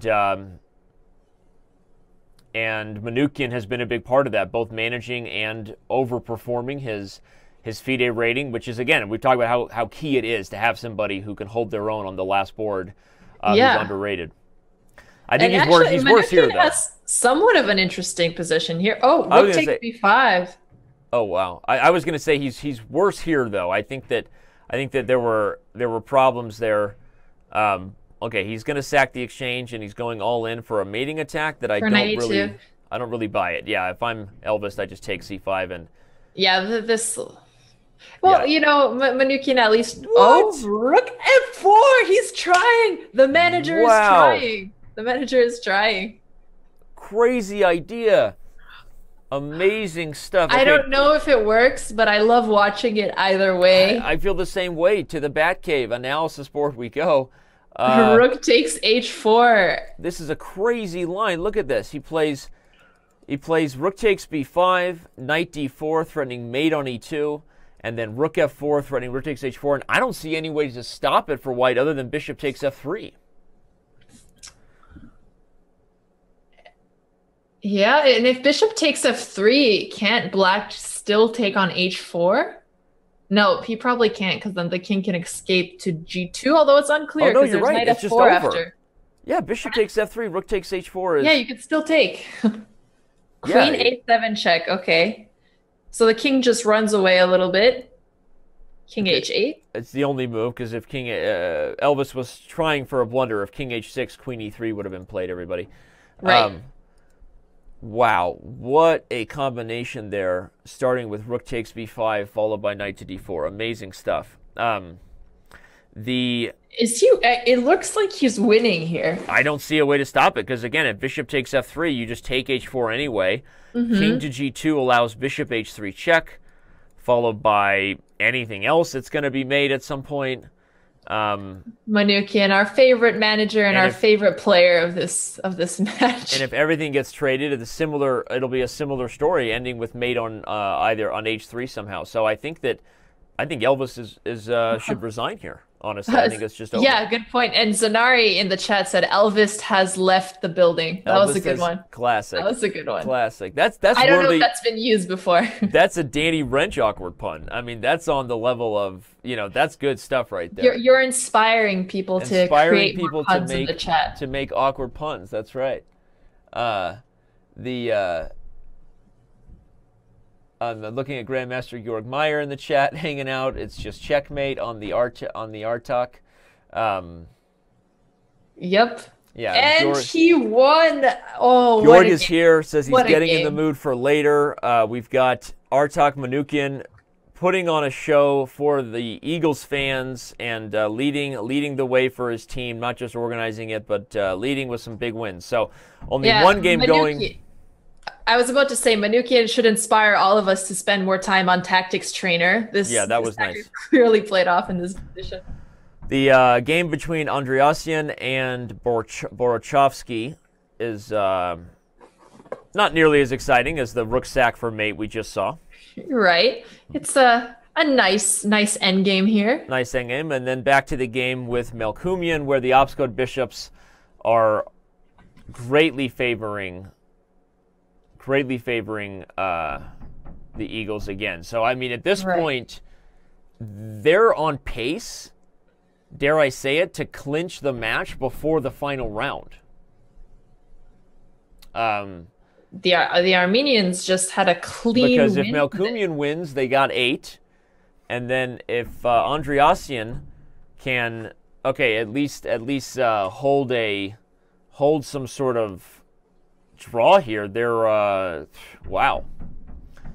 That would be the opposite of what we saw go down between Mumbai and Delhi, where it literally came down to the final game, the final moves, the final moments. Here we could see Armenia just show why they've been one of the best teams all year, and they'll continue to be. I mean, they were the heavy favorite coming into this match, to be clear. I think Estonia has been one of the surprises to make the playoffs, and in a lot of people's eyes, so I'm not shocked, but I am, I guess, surprised by just how quickly it's happening, because the Eagles are flying. They're soaring right now. Yep. Yeah, Andreassian can definitely hold a draw here. And the Chess Kid points out in the chat that because 8 is all they even need, we already highlighted the draw odds that Delhi had, so he's right. Yeah, there's all they need is 8 points and the match is clinched. So I think it's already pretty safe for us to predict that both of our winners in the East are pretty clear, with Armenia beating Estonia and the Movers doing what they were supposed to do, taking down Delhi. We are going to have an Armenia versus Mumbai Movers. That's going to be exciting. Who are you rooting for there, Danny? Oh, man, I don't know. I think probably Mumbai. It would be fun to have a team from India make it to the Final Four, but who knows? Right. I don't know. The Armenians have played so well, it'd be nice to root for them this time. Although I want to see Anand play, so I'm very biased here. Yeah.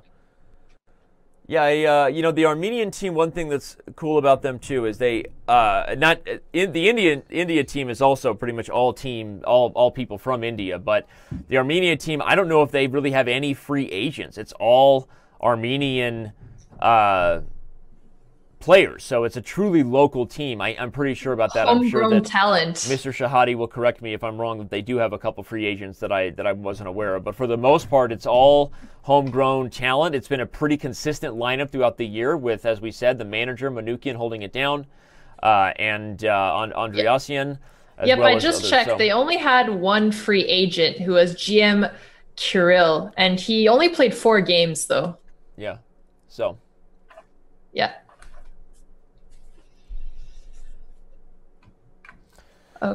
Okay. Love watching Georg have fun with Chess Bay in the chat there. Thanks to everybody's here. Don't go anywhere. Right after this, the Central will be getting started. We will have Grandmaster Robert Hess and International Master Anna Rudolph, who I can already see are getting ready in our team Slack room here. So don't go anywhere, even though the most exciting match of the day is already over, and Armenia looks to be on pace to clinch very early, but still there's a lot of chess to be played, and we'll still learn some stuff. So, Right.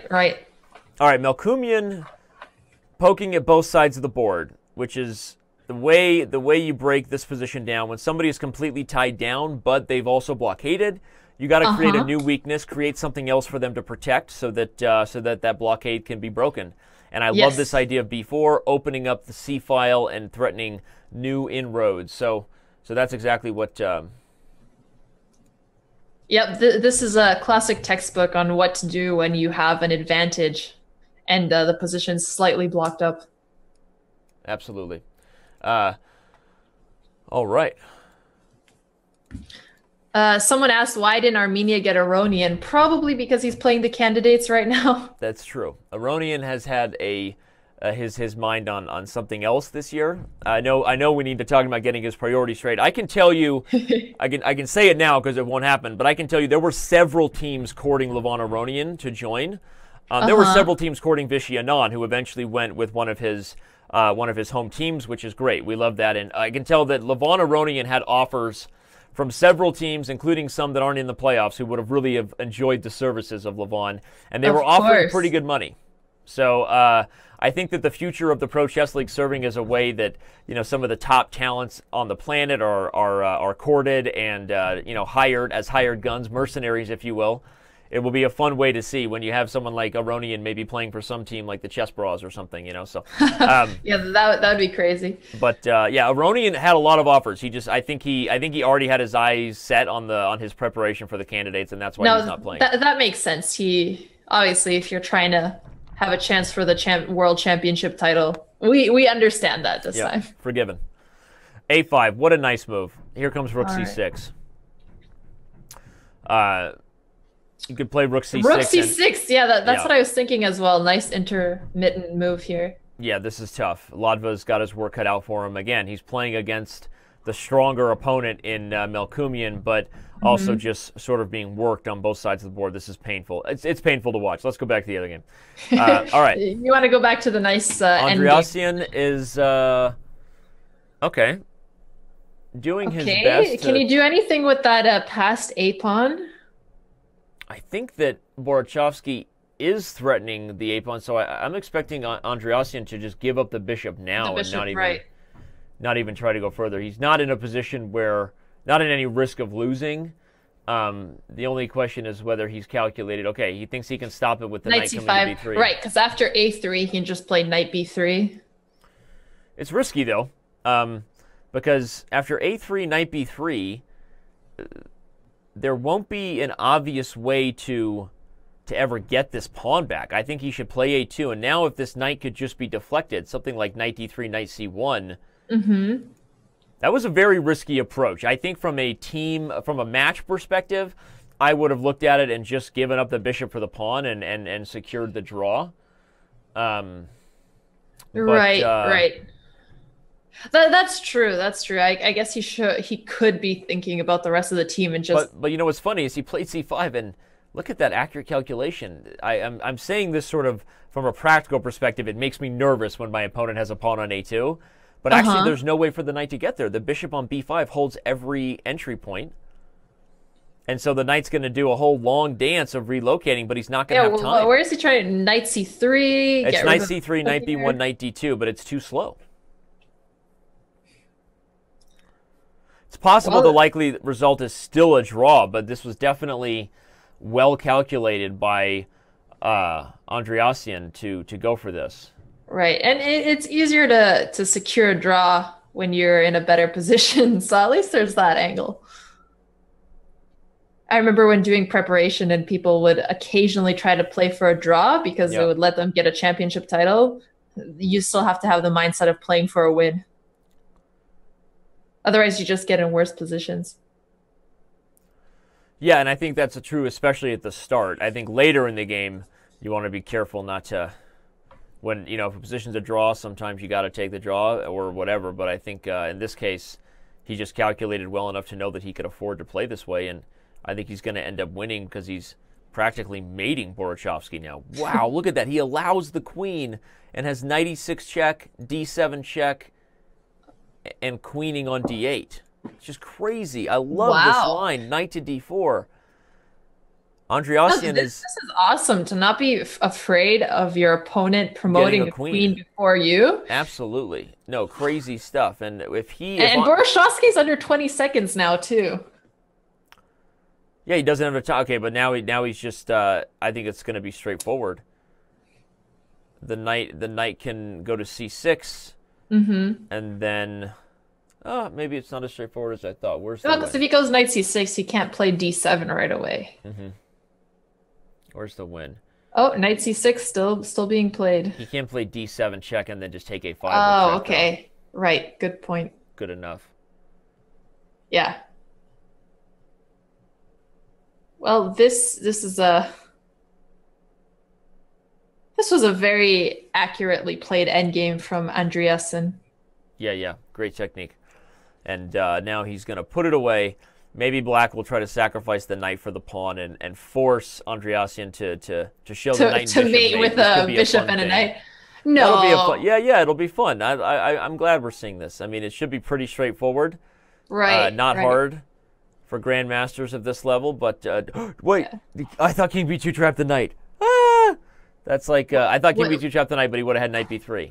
Okay, yeah, I see why you might have thought that looking at it so quickly. So from you guys watching in the chat, how many of you know how to mate with a knight and a bishop?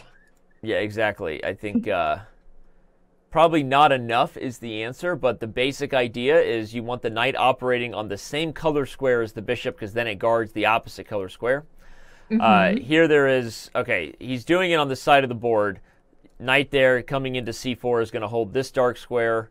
Right. I think the easiest win here is actually he should just immediately play king b5. Now bring the knight so that it stops the king from getting out. What's the fastest way to do that? I guess knight d5 holds e7, king b6. Yeah. King b6. I mean, even if Andreasen had never seen this endgame before in his life, he's so sharp at calculations that he can figure it out with 7 minutes on his clock. Here, probably the fastest route to victory is you got to find a way. You may actually have to play king d6 if you just want to make it easy on yourself. So then you can relocate your knight from d5 to guard the d8 square without letting him out of e7. Right. So there may be a faster, like, computer way to mate here, but my human way to play this would be king to d6. Then I'm going to bring my knight from c7 to e6 so that I guard d8 finally. And then I can work my king back around to the other side. So that might be the human way I would always play simpler to come up with a clear plan than just force calculate it like a computer would in this kind of endgame. What's fascinating about this is, remember, after these last two games, which are still going, we still have a whole nother round, but it doesn't matter because Armenia is clinching likely right here, right now. Right. All right. Ladva is also under the gun here against Melkumian. Melkumian is pausing for reflection, but I think that isn't just rook a7. The queen has to move, and then queen g6 check, lights out. Oh, that looks like it's gonna kill black here. He could do the same thing by taking on d6 and then rook a7 because black isn't really going anywhere. So Melkumian is going to try to find the right way to do it. Yeah, Ladva tried to hang on to the position here, but Andreasen did do that exact plan I was talking about, by the way. He played king d6 and then brought the knight to guard d8, which is just the human easy way to do it so that you're not worried about any kind of stalemate tricks, and now it's just over. It's actually a... beautiful. Now it's just a mate in 3. Knight c7, knight a6, and then bishop. Yep. So he won by resignation. Borachovsky finally decided to throw the towel. Yep. Took him longer than we expected, but it's okay. It was instructive. And with that, despite Melkumian, or regardless of Melkumian's result, which looks to be on pace to be a very nice win here, Ladva did find an interesting way to protect both the pawn on f7 and the g6 threat by playing bishop e7 here. Yeah, so far still holding. Right. And looking at the pre-match prediction here and where we're headed, it's already over. As we can see, the pre-match prediction was there above for the Horses and the Eagles. The live prediction is what you see below it. And that means that this one is already over regardless of what happens in this game between Melkumian. All right. I wonder how these players treat the last round once it's already decisive.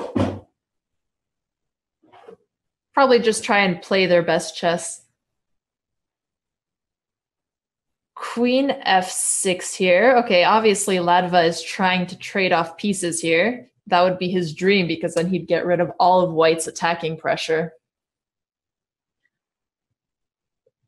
Let's see how White can continue after Queen f6. Maybe he can play Queen d7, threatening Queen takes e7 check. And if Black moves the bishop, White can try something like Bishop d5, putting more pressure on f7. Well, I guess we'll analyze it since we have all day. That's true. That's true. We literally have nothing else to do but analyze chess today. It's a fun day. What else could anybody ask for? Yeah.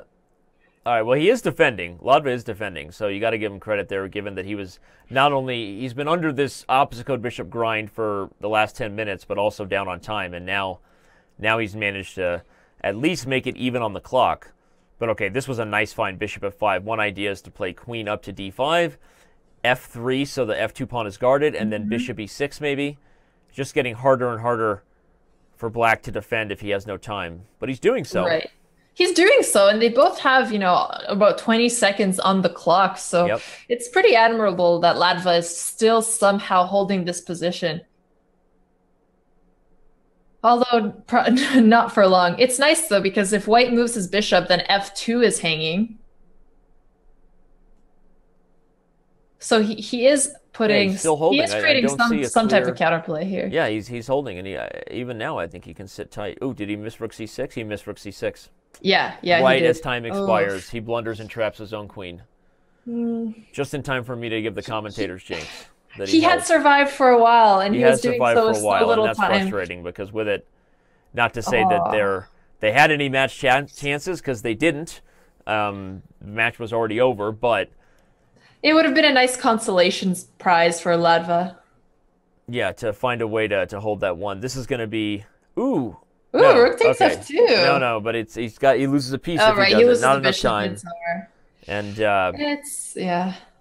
bishop d5 is lights out, either on the clock or on the board. He chose his poison today, and with it, the Eagles take a 9-3 lead. They would have won the match on a tie. They win the match before the final set of games has even started. And I have been blown away. They seem to be the team of destiny, given that they came together to qualify. And right now they're on pace. I think that they will run into the buzzsaw known as Viswanathan and Vidit Gujrathi in the next round, taking on the Mumbai Movers. But this Armenia team is they're good. So. They are. All right. They are. The way they've been playing, they deserve this result. They've been playing very strong. They haven't gotten lucky too often. I mean, maybe with Manukian's killer tactic, but that was so beautiful that it's not luck. Yeah, no, and he obviously calculated it well before he played rook takes b5 to start. So, okay, well, again, everybody, if you're just joining us, thank you for being here. Don't go anywhere. The East is decided. The two teams you see above you, Armenia and Mumbai, are moving on, even though we still have 4 more games to look at. We'll do our best to have some fun, engage with you in the chat, maybe a little more in this final round, and enjoy ourselves. But as we said, it's not over. Right after this, we have the Central Division coming up, which will have Grandmaster Robert Hess and International Master Anna Rudolph talking about the Stockholm Snowballs, taking on the Ljubljana Turtles. Excuse me, tongue twister. Say that 5 times fast. Ljubljana Turtles, the Marseille Migraines, and the Kin Blockbusters. The battle of French teams going at it, which is kind of cool, just like we had the Battle of India. And the Snowballs and the Turtles. So Should be pretty fun to see what happens there. I actually have, I hate to say this because Georg is my boy. I love him so much. I picked the Turtles in the upset. Only because, Georg, hold on.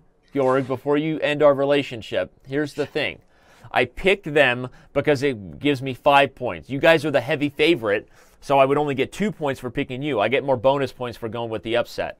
That's the same reason that I picked the Dynamite, all right? Because actually, no, I think that was a 3-3. You're just playing the fantasy game. I'm playing the fantasy game. That's understandable. It'll make him feel better to say I'm rooting for the Snowballs because Georg and Ina, love them to death. But I picked the Turtles for the upset. Well, that's great because then you win either way. That's right. We see you making sure that both bets I constantly try to do that. It's like why I constantly just have a pessimistic attitude about all the sports teams I follow. It's because I win if I'm right, and if they're good, I win emotionally. So, right. Just like any super confused human being. Fair enough. Danny brings out the calculator. That's right. I don't do math. That's why I carry a calculator at all times. Thanks to all loyal. About 750 of you are here. We were up over about 2,000 viewers at one point, but we know there's a lot of options today, so we appreciate all of you hanging out. Right. We hope but that's great when there's so many interesting tournaments going on at the same time. I don't know when chess entertainment has ever been at such a peak before. So many events going on. That's a good way to put it, as far as the hats and the attire that I'm wearing, as far as who I'm rooting for. Danny would be a good Cleveland fan. That's true.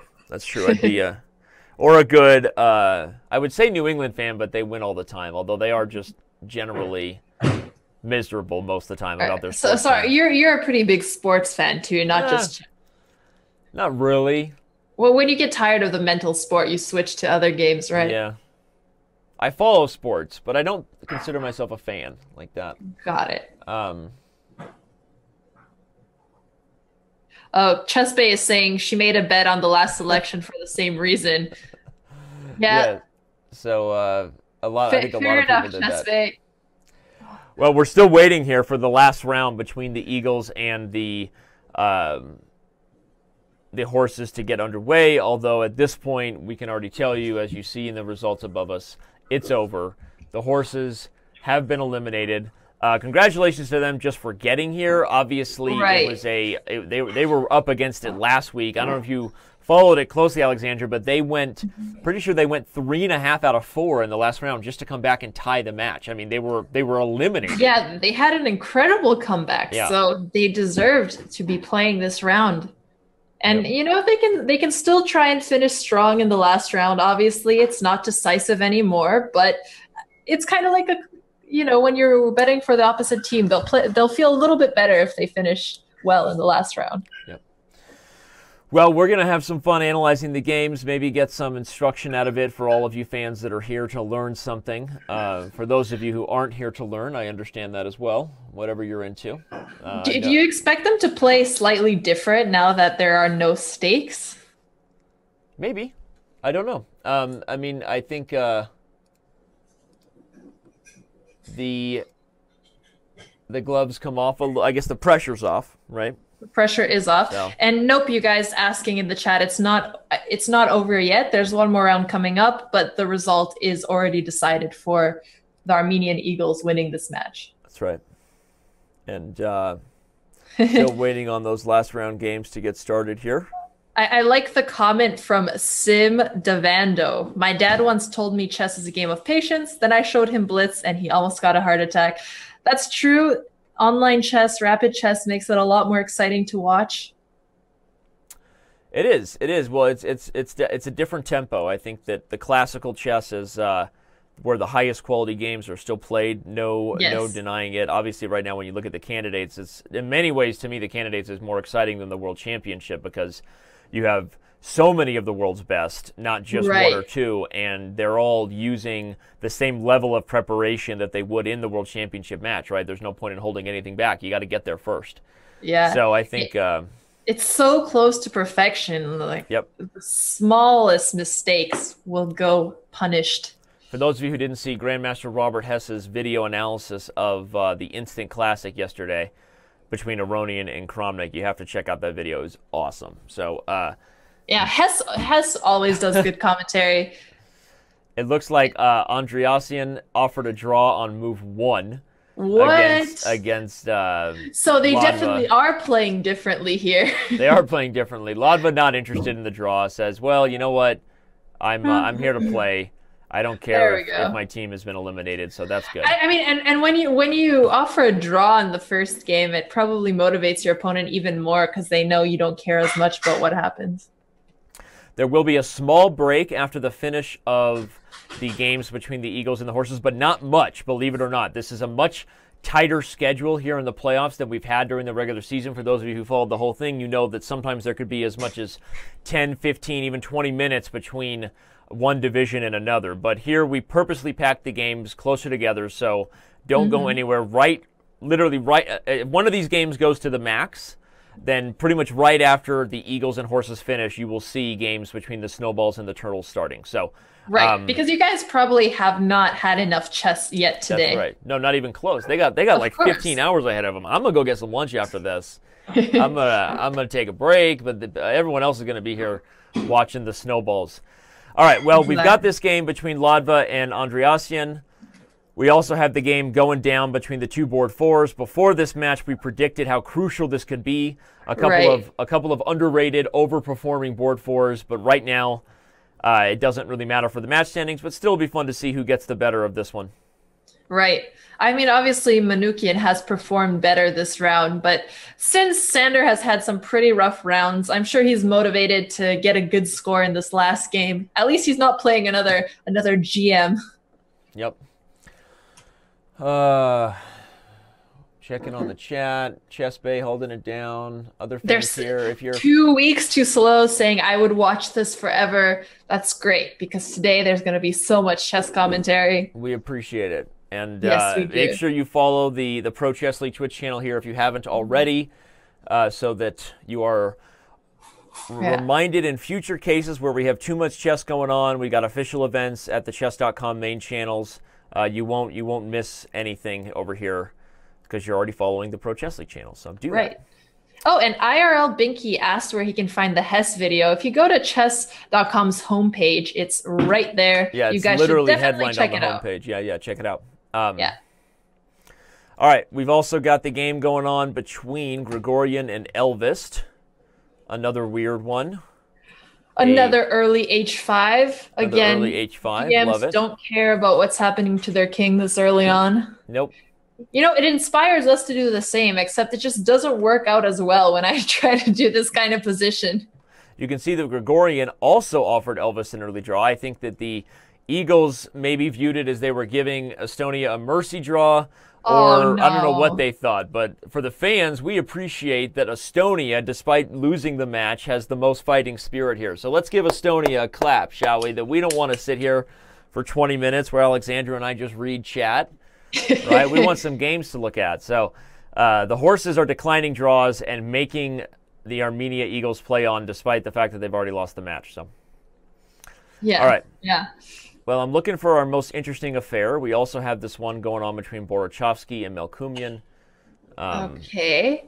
A Pierce / kind of weird Bogo kind of position where black is basically just worse, but not that much worse.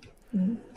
Yeah, I kind of like Gregorian and Elvis game. It seems to be the most interesting since Elvis already has an attack very early on in the game. Yeah, let's go there. I agree. But his king is also in a pretty weak square. I mean, nothing is protecting his king here. Yep. And we also have this weird imbalance for the future with the bishop pair versus the two knights. So maybe Gregorian just says, I don't care about the attack, and plays a move like bishop g5 here. Yeah.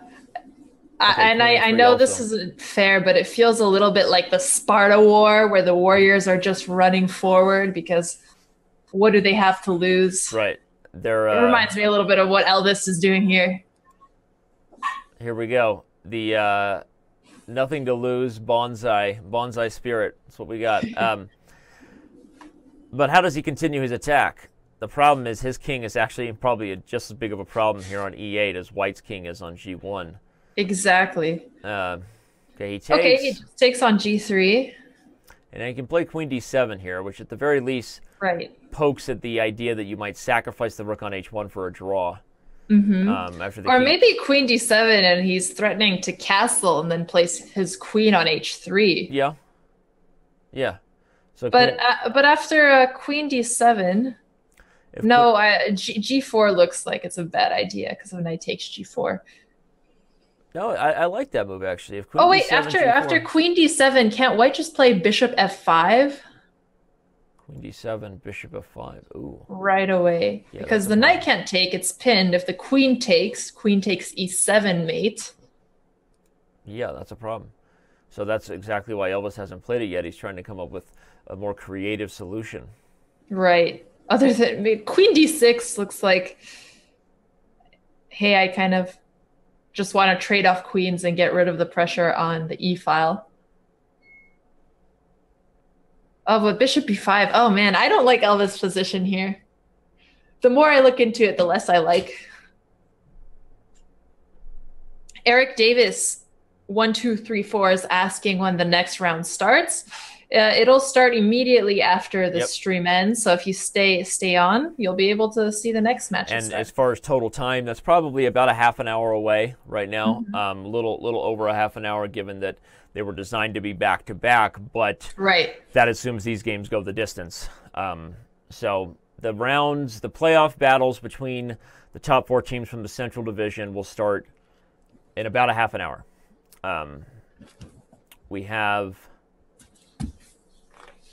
Okay. Yeah, so, all right, we'll keep an eye on this. I agree. Elvis' position looks worse the more you look at it.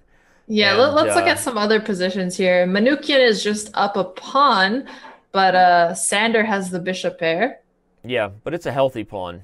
Yeah, Given it that is they're a both healthy pawn. fasters, and feels like Manukian could probably just develop his bishop. Keep this knight on e5 until black wants to trade it off and be playing for 2 results. So Manukian in a good position here. What about the game between Ladva and Andreassian?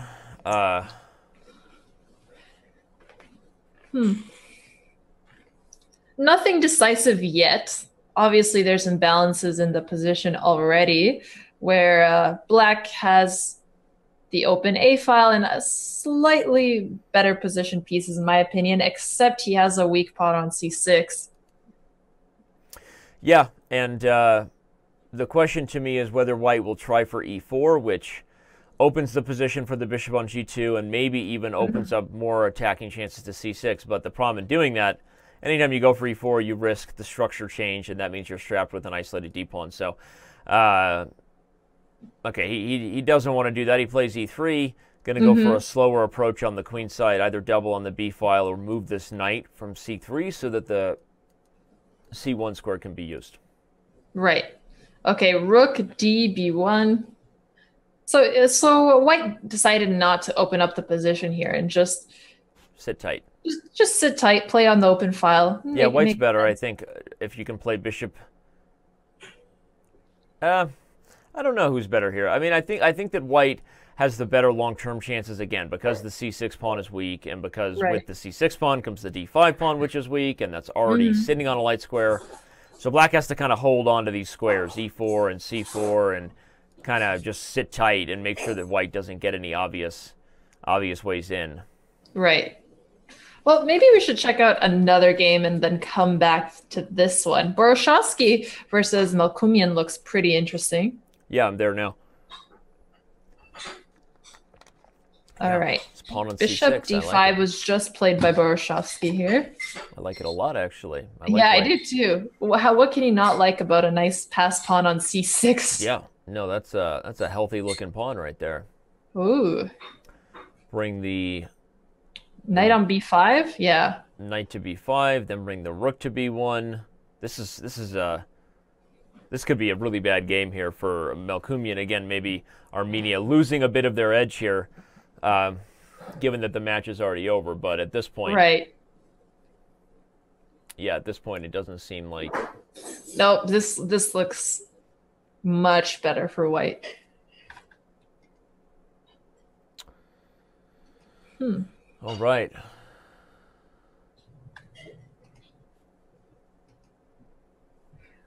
So Yeah, this so is a good Borshowski game. seems a bit Borshowski. better. Yeah, I mean, this is, to me, the best game that the horses have going so far. Besides, I guess, if we go back to that Elvis game where Elvis committed his king to f8. Yeah, that looks. Oh yeah, Grigorian looks like he's gonna win this position. Yeah, less than ideal. And, Yeah. and here, after bishop Black f4. played a little bit too aggressive, and he cared a little too Well, he little. threw Can you say caution. that? He cared a little too little, you know? Yeah, he cared a little too little about his king. Yeah, a tiny bit. Yep. Yeah. The king will come up to g2, though, I think, and white will get the h-file, and black is going to be defending this one. Plus, with the bishop pair, you're just so nervous about the future of the position if you're black, because any more opening, any sort of more new lines that are created will favor white's pieces and not black's, likely. Right. Okay, Manukin's game. Maybe we can take a quick look there. Give the team manager a little bit more love. Well, he's just playing phenomenal chess. I mean, he is motivated for his team to go as far as they can. They are they're already moving on into the next round. And yeah, so he's up a pawn. He's playing it very clean, just trying to trade off. Simplify. Yeah, he probably needs to take back with the knight here. Yeah, so that I guess rook takes would allow bishop takes c4, yeah. Right. Okay, so he takes with the knight. But there's still b3 as a weakness if white has to guard it. Maybe it's a little harder for white to make progress than at first look. Something like if takes, rook b8. You can play rook e3, though. But then I was wondering if f6 at some point is possible. If the knight moves, we get bishop takes c4. True. No, but f6 would allow knight takes g6. It would be a mess. Yeah. A mess that maybe gives white another pawn on e7 at the end, but maybe black more drawing chances than it first looks like because simplifying the position might make it easier to hold. Right. There's even crazy moves like c5, rook b5, knight c6. Oh, and he's going for it. Yeah. Yeah, he just played it. Yeah. Manukin is going to try to prevent counterplay against the b3 pawn. Okay. Okay. This will be interesting to see if he can convert before black gets enough compensation with the b pawn being weak. All right. This one here, I go back to the game with Elvis because I keep waiting for some kind of crazy finish. All right, not much changing yet. What about okay? So we did eventually get e4 by Ladva in the game against Andreassian, but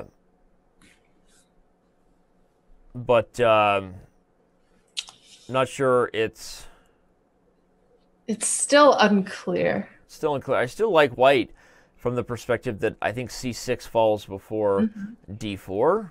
Right, and that's what we've been talking about this entire time, how if it was going to end up in some kind of endgame, c6 would be black's problem here. Could be where we're headed, but white has to prove something here before everybody gets traded. Otherwise, even if you win the c6 pawn, there won't be enough left. Yep. The fun one is still Borochovsky versus Melkumian, where, Melkumian is getting counterplay with the move e3, everybody. The point is if white takes it, black captures back and then takes a1 with check. It might just be a fancy trade, right? Because when the smoke clears, I'm not sure what black really got from that whole trade, but at least it gave us something to look at, you know? That's true. That's true. Melkumian always figuring something out, even in much worse positions here, which is what everybody has to do, especially when you're not a grandmaster. Counterplay always ends up a little bit better than you hoped. At least that's what I like to think. For those of you who are just joining us, as you can see, the Movers have already eliminated the Dynamite. The match was slightly favored for the Movers to win heading in, and they did what they were supposed to do, but it did come down to some super exciting moments where Gujrathi got a big win against Abhijit Gupta. The Eagles have also already eliminated the the horses from the playoffs. We don't know what the final score will be, but as you can see, the pre-match prediction also heavily favored the Eagles, and they have done what they were supposed to do. Alexandra and I have been here for the better part of, I guess, 3 hours, 3.5 hours. And coming up right after us will be Grandmaster Robert Hess and International Master Anna Rudolph, Yes. who also both have their own channels on Twitch. If you're not following them, you should be, along with Alexandra.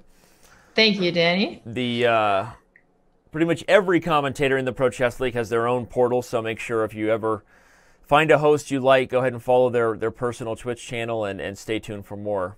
Yeah, and it's fun to watch Anna and Hess together. Having streamed with them both, Anna's very sweet, very sharp. Hess is also very sharp, but more sarcastic. So it'll be fun to see how they team up. Yeah. Yeah, I have to remind Hess to be nice sometimes. No, I'm kidding. No, no, but okay. Honestly, Robert, takes a pretty unbiased view, I think, even if it's not going to be a popular opinion. And right. At the beginning of the season, that led to some feedback. Fans didn't really want to hear that some of their favorite teams maybe didn't get any better. But it was rough, and I know that a lot of those, I know the managers of all those teams, so it's hard to say that I agree with Robert, knowing that to me, that's no slight on the effort. I mean, the Chess Bras had a disappointing season, which has been, a huge disappointment for fans on Twitch. Right. But I know how hard Eric worked to. I mean, they were trying to get a lot of other free agents. The candidates being involved, really disrupted things, and obviously the season just didn't go the way they wanted to. And along with some of the other teams, I know that they worked hard, but they just weren't able to get the help they needed on their team. Yep. It's okay. There's always the next Pro Chess League. Yep. If you don't come out strong the first time, everybody loves to see improvement. That's actually one of the more exciting things. Yeah, we still have the defending don't stop champions. Rooting for your favorite teams. We still have the defending champions in the league, although they don't have the same team they took into the finals, where Wesley So led the Bishops over Magnus Carlsen's Gnomes. Wesley So is not in the Pro Chess League this year. He wanted to focus on the candidates, despite being courted by many teams to join up. Just like Aronian, we've heard that story before. Yeah, and Magnus's team did want to be the playoffs. They fought hard, but had a heartbreaking loss to Estonia at the end of the regular season. So, interesting stuff this year. All right, well, Borchovsky tries to convert on this position where he's much better. Everybody, the C-pawn, the A-pawn being weak. I think it's Borchovsky's game to win. Oh, Elvis lost. Yeah, we go back. Estonia... Right. Their woes continue with Elvis dropping here. We left the position after Black had run with the king to f8, but wasn't finding a lot of hope. Here he desperately plays c5, but this is the issue we said, that here Black was already worse, and if the position opened up, it was only going to favor the bishop pair and the tactics that could ensue there. So that's why the writing was kind of on the wall here, and here he goes all in for some crazy tactics and just loses the queen, and with it the game. So Estonia continues to be in trouble here. Oof. Maybe they should have taken the draws. No, I'm just kidding. They should have fought. No, they did the right thing. They fought, and they gave us something to look at. What about the game between the board fours? Manukian managed to get that c-pawn further, but lost the b-pawn along the way. So he's got all of his hopes riding on Charlie the c-pawn. Charlie the c-pawn. I haven't heard that one before, Danny. Sure, I don't know. Is it Celeste or Charlie? Charlie's actually a gender. Charlie is a nice sounding name. Yeah, just in general, Charlie's a good name, right? I mean, I think Charlie is a gender neutral name. I mean, there's a lot of girls named Charlie. I've never heard of any, but I think it's okay if this pawn is a boy. I don't think anyone's going to get offended over that. Okay, just making sure. I don't know. I might call, the feminist group in SF, tell them what you said. Isn't Charlie's Angels? Wasn't Charlie a girl? I never actually watched that show. I thought Charlie was their manager. Oh, okay. That could be it. But I didn't watch the movie. I'm thinking of Charlize Theron, maybe. I don't know. Maybe Charlie isn't a girl's name. Could be wrong on that. Okay, Charlotte can equal Charlie. Okay, good. We'll go with that. All right. Well, Sander defends Eddie on e7. All right. We're And naming all of the pawns now. no, we're not doing that. We don't, if you want Simon Williams, go. Danny is finding a new way to make this entertaining. No, I'm just stealing one out of Simon Williams' book. But if you want And Simon you were right. Williams, Charlie is a girl's name as well. okay, cool. All right. Well, I think Black should be able to hold this one. It seems a little like White is running out of ways to advance, but maybe I'm You're wrong. right, because after c7, rook to a8. You could even play rook c8, right? Because if c7, okay, if No, he can't play rook c8 because why after not? rook b2, rook a8, then White can take on a8 and promote. No, if rook b8, king d7, Oh, interesting. and he gets there just in time. Rook d1. So he Okay, did- he's trying here. He's trying to cut off the king, but I don't see how he's gonna push this forward. I'm a little surprised by. I don't think this was not the most accurate defense by Sander, by the way, because one of the things you lose by retreating the rook from a2 is the idea of going rook c2. So the reason That's I wanted to true. play rook c8 instead is because if you accurately calculate that rook b8 doesn't work, now a move like rook d1 wouldn't have worked because of rook to c2. So I think that Manukyan got a little lucky there because now Sander is still going to be up against it. Whereas if he had make this exact position but put the e rook on c8 and move this rook back to a2 where it belonged, and Black is in good shape. So, okay, it should still be a draw anyway. But rook a8 was not the best. It should still way be to a defend. draw, but now Sander has to fight a little bit more. Yeah. So yeah, that's a good point. Um, Okay. The Latva's between- game is looking like a draw from first glance. I've said that before. I think it is a draw. He time. doesn't have much time, and he's trying to win, but not necessarily trying to win. He's just moving as quickly as he can. Andreassian has now declined to draw himself, so these guys are just Oh, come on, guys. playing on for the fans or playing They're on. playing hard to get here. Yeah, Andreassian has his feelings hurt that Latva didn't take his opening move one mercy draw, and now Andreassian is refusing to take a draw here. But okay, it's still just going to be a dead draw, and Yeah. maybe on, you somebody will guys. blunder. Maybe we'll get a clippable blunder moment. Who knows, right? One can only hope. I wouldn't hope that for anyone in this position. Oh, I love hoping for train wreck blunders. That's what I do. I'm always hoping that somebody loses their proverbial bleep on camera. No, I'm kidding. I would feel their pain too Yeah, much here. You know? It is It would hard. hurt us to see it. Losing games where you lose sleep at night are never fun. Exactly. Okay, Borochovsky is just completely winning here against Melkumian. He decides to take on b6. I think e4 was also pretty good there, but Right. taking an approach that Yeah. hits the rook on e8. Now e4, I don't know. I think e4 earlier too was also pretty strong, but okay. Knight g3. Okay. Melkumian's still trying for something.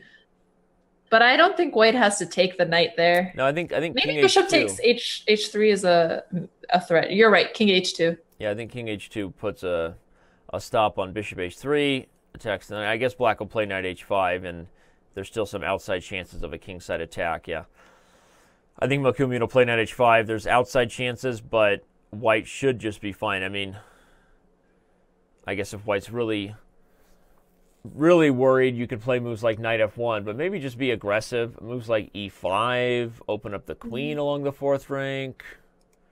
True, but if he can just secure his position safely here, then he has an easy win. We'll see what style he plays. It'll be fun to see.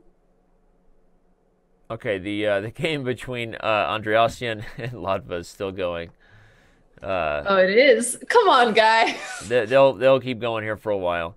Elvis has already lost. The game between Kuk and Manukyan should also be a draw, but again, Black made it harder for himself when he went to a passive position for the rooks, and that's a final Dvoretsky takeaway for the fans here. Educational. You really have to be careful before, if you're even considering a passive retreat. Like, you should just imagine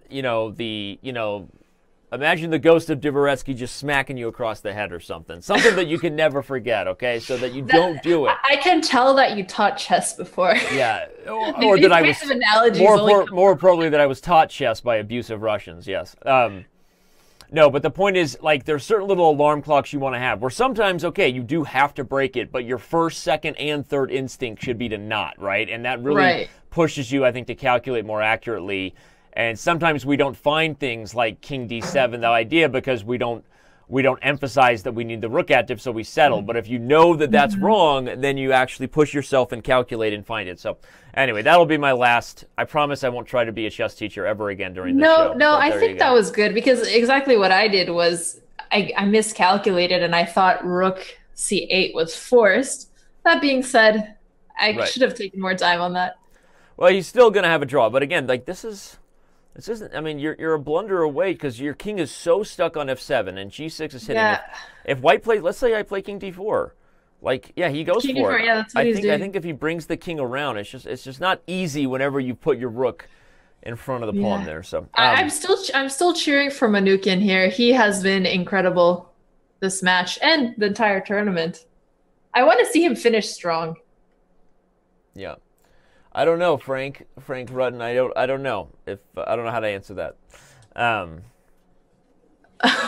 wow. The E6. Okay, if the king comes around, so he plays E6 for the purpose of being able to move the king over, and G6 won't fall. That's clear. But will he have enough time? The king will come with tempo. The king will get to B5. Something tells me still black should be able to draw, but as you see, I'm nervous. You know. He should. I am rook A1 here. He wants to check from behind, right? Nope. Rook D5. I guess he's just holding the king back. Yeah. And now his king can play on D7. Okay, so he can move the rook to D3, and who knows? Maybe it works in his favor, and white pushes too hard and loses. Seems unlikely. Well, I don't know. He can trade and play King D7 now. I mean, what in the world?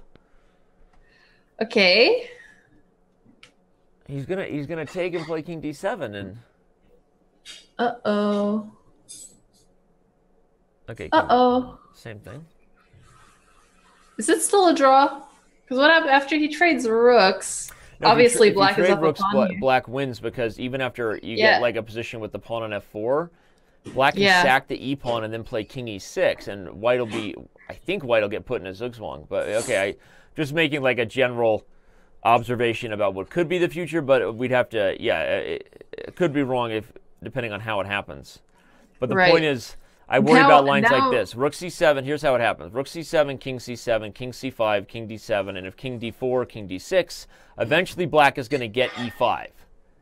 And with it, so yeah, I think black wins this. So somehow everything I said was wrong because what Sander did lulled Manukyan into a false sense of security, and he blundered away the endgame. No, your lessons are still practical. Of course, I know that black was just worse here, and white was the only one who could. But look how amazing that was. This is so sad. But he really. Obviously, I'm happy for Sander, but. Yeah, and he really just took for granted that. He took for granted that he could do anything. That's what happens when you think you're the only one who can win. You have to be careful, right? Because he doesn't have to offer the trade of rooks on C3. He doesn't have to. He can just continue to sit tight. He can play F4. He can even play moves like rook E5. Actually, that might have been okay, and go after this one. Yeah. Anyway, so that's a good danger of never assume you have no chances of losing. There's always a chance to lose. If you don't watch Bullet Brawls, then you just don't know that I can always lose a position. It's just, whoa, hang on. The Latva game is taking it a little bit of a turn. Oh, I mean, it's... Well, it's still a draw, but the question is... It's still a draw, but now it's more uneven, and they have Latva has under 10 seconds. I'm tripping over my words because I'm watching this game move so quickly. Yeah, well, this is going to talk about getting, okay, they finally agreed to a draw. And with it, the final game of the Armenia Eagles versus Estonia Horses match comes to an end. The Boroshovsky is just grabbing, everything. For those of you just joining us from the Reykjavik Open, thank you for being here. The Pro Chess League rages on for the rest of the day. If you're just joining us, you can see the results right above us. 2 teams moved on in super thrilling fashion. The Mumbai Movers barely beat the Delhi Dynamite, 8.5, 7.5, due to a last. The final game came down to Vidit Gujrathi's win over Abhijit Gupta. The Armenia Eagles match versus Estonia was not quite as close. The Eagles had the whole thing wrapped up before the last round even began. So 2 teams moving on. Take a look at the bracket. If you didn't fill yours out, you missed your chance. Too bad, but you can still have a lot of fun. The Armenia Eagles will take on the Mumbai Movers next week on March 21st. Don't go anywhere or don't miss it. Yeah, make sure to cheer for your favorite team.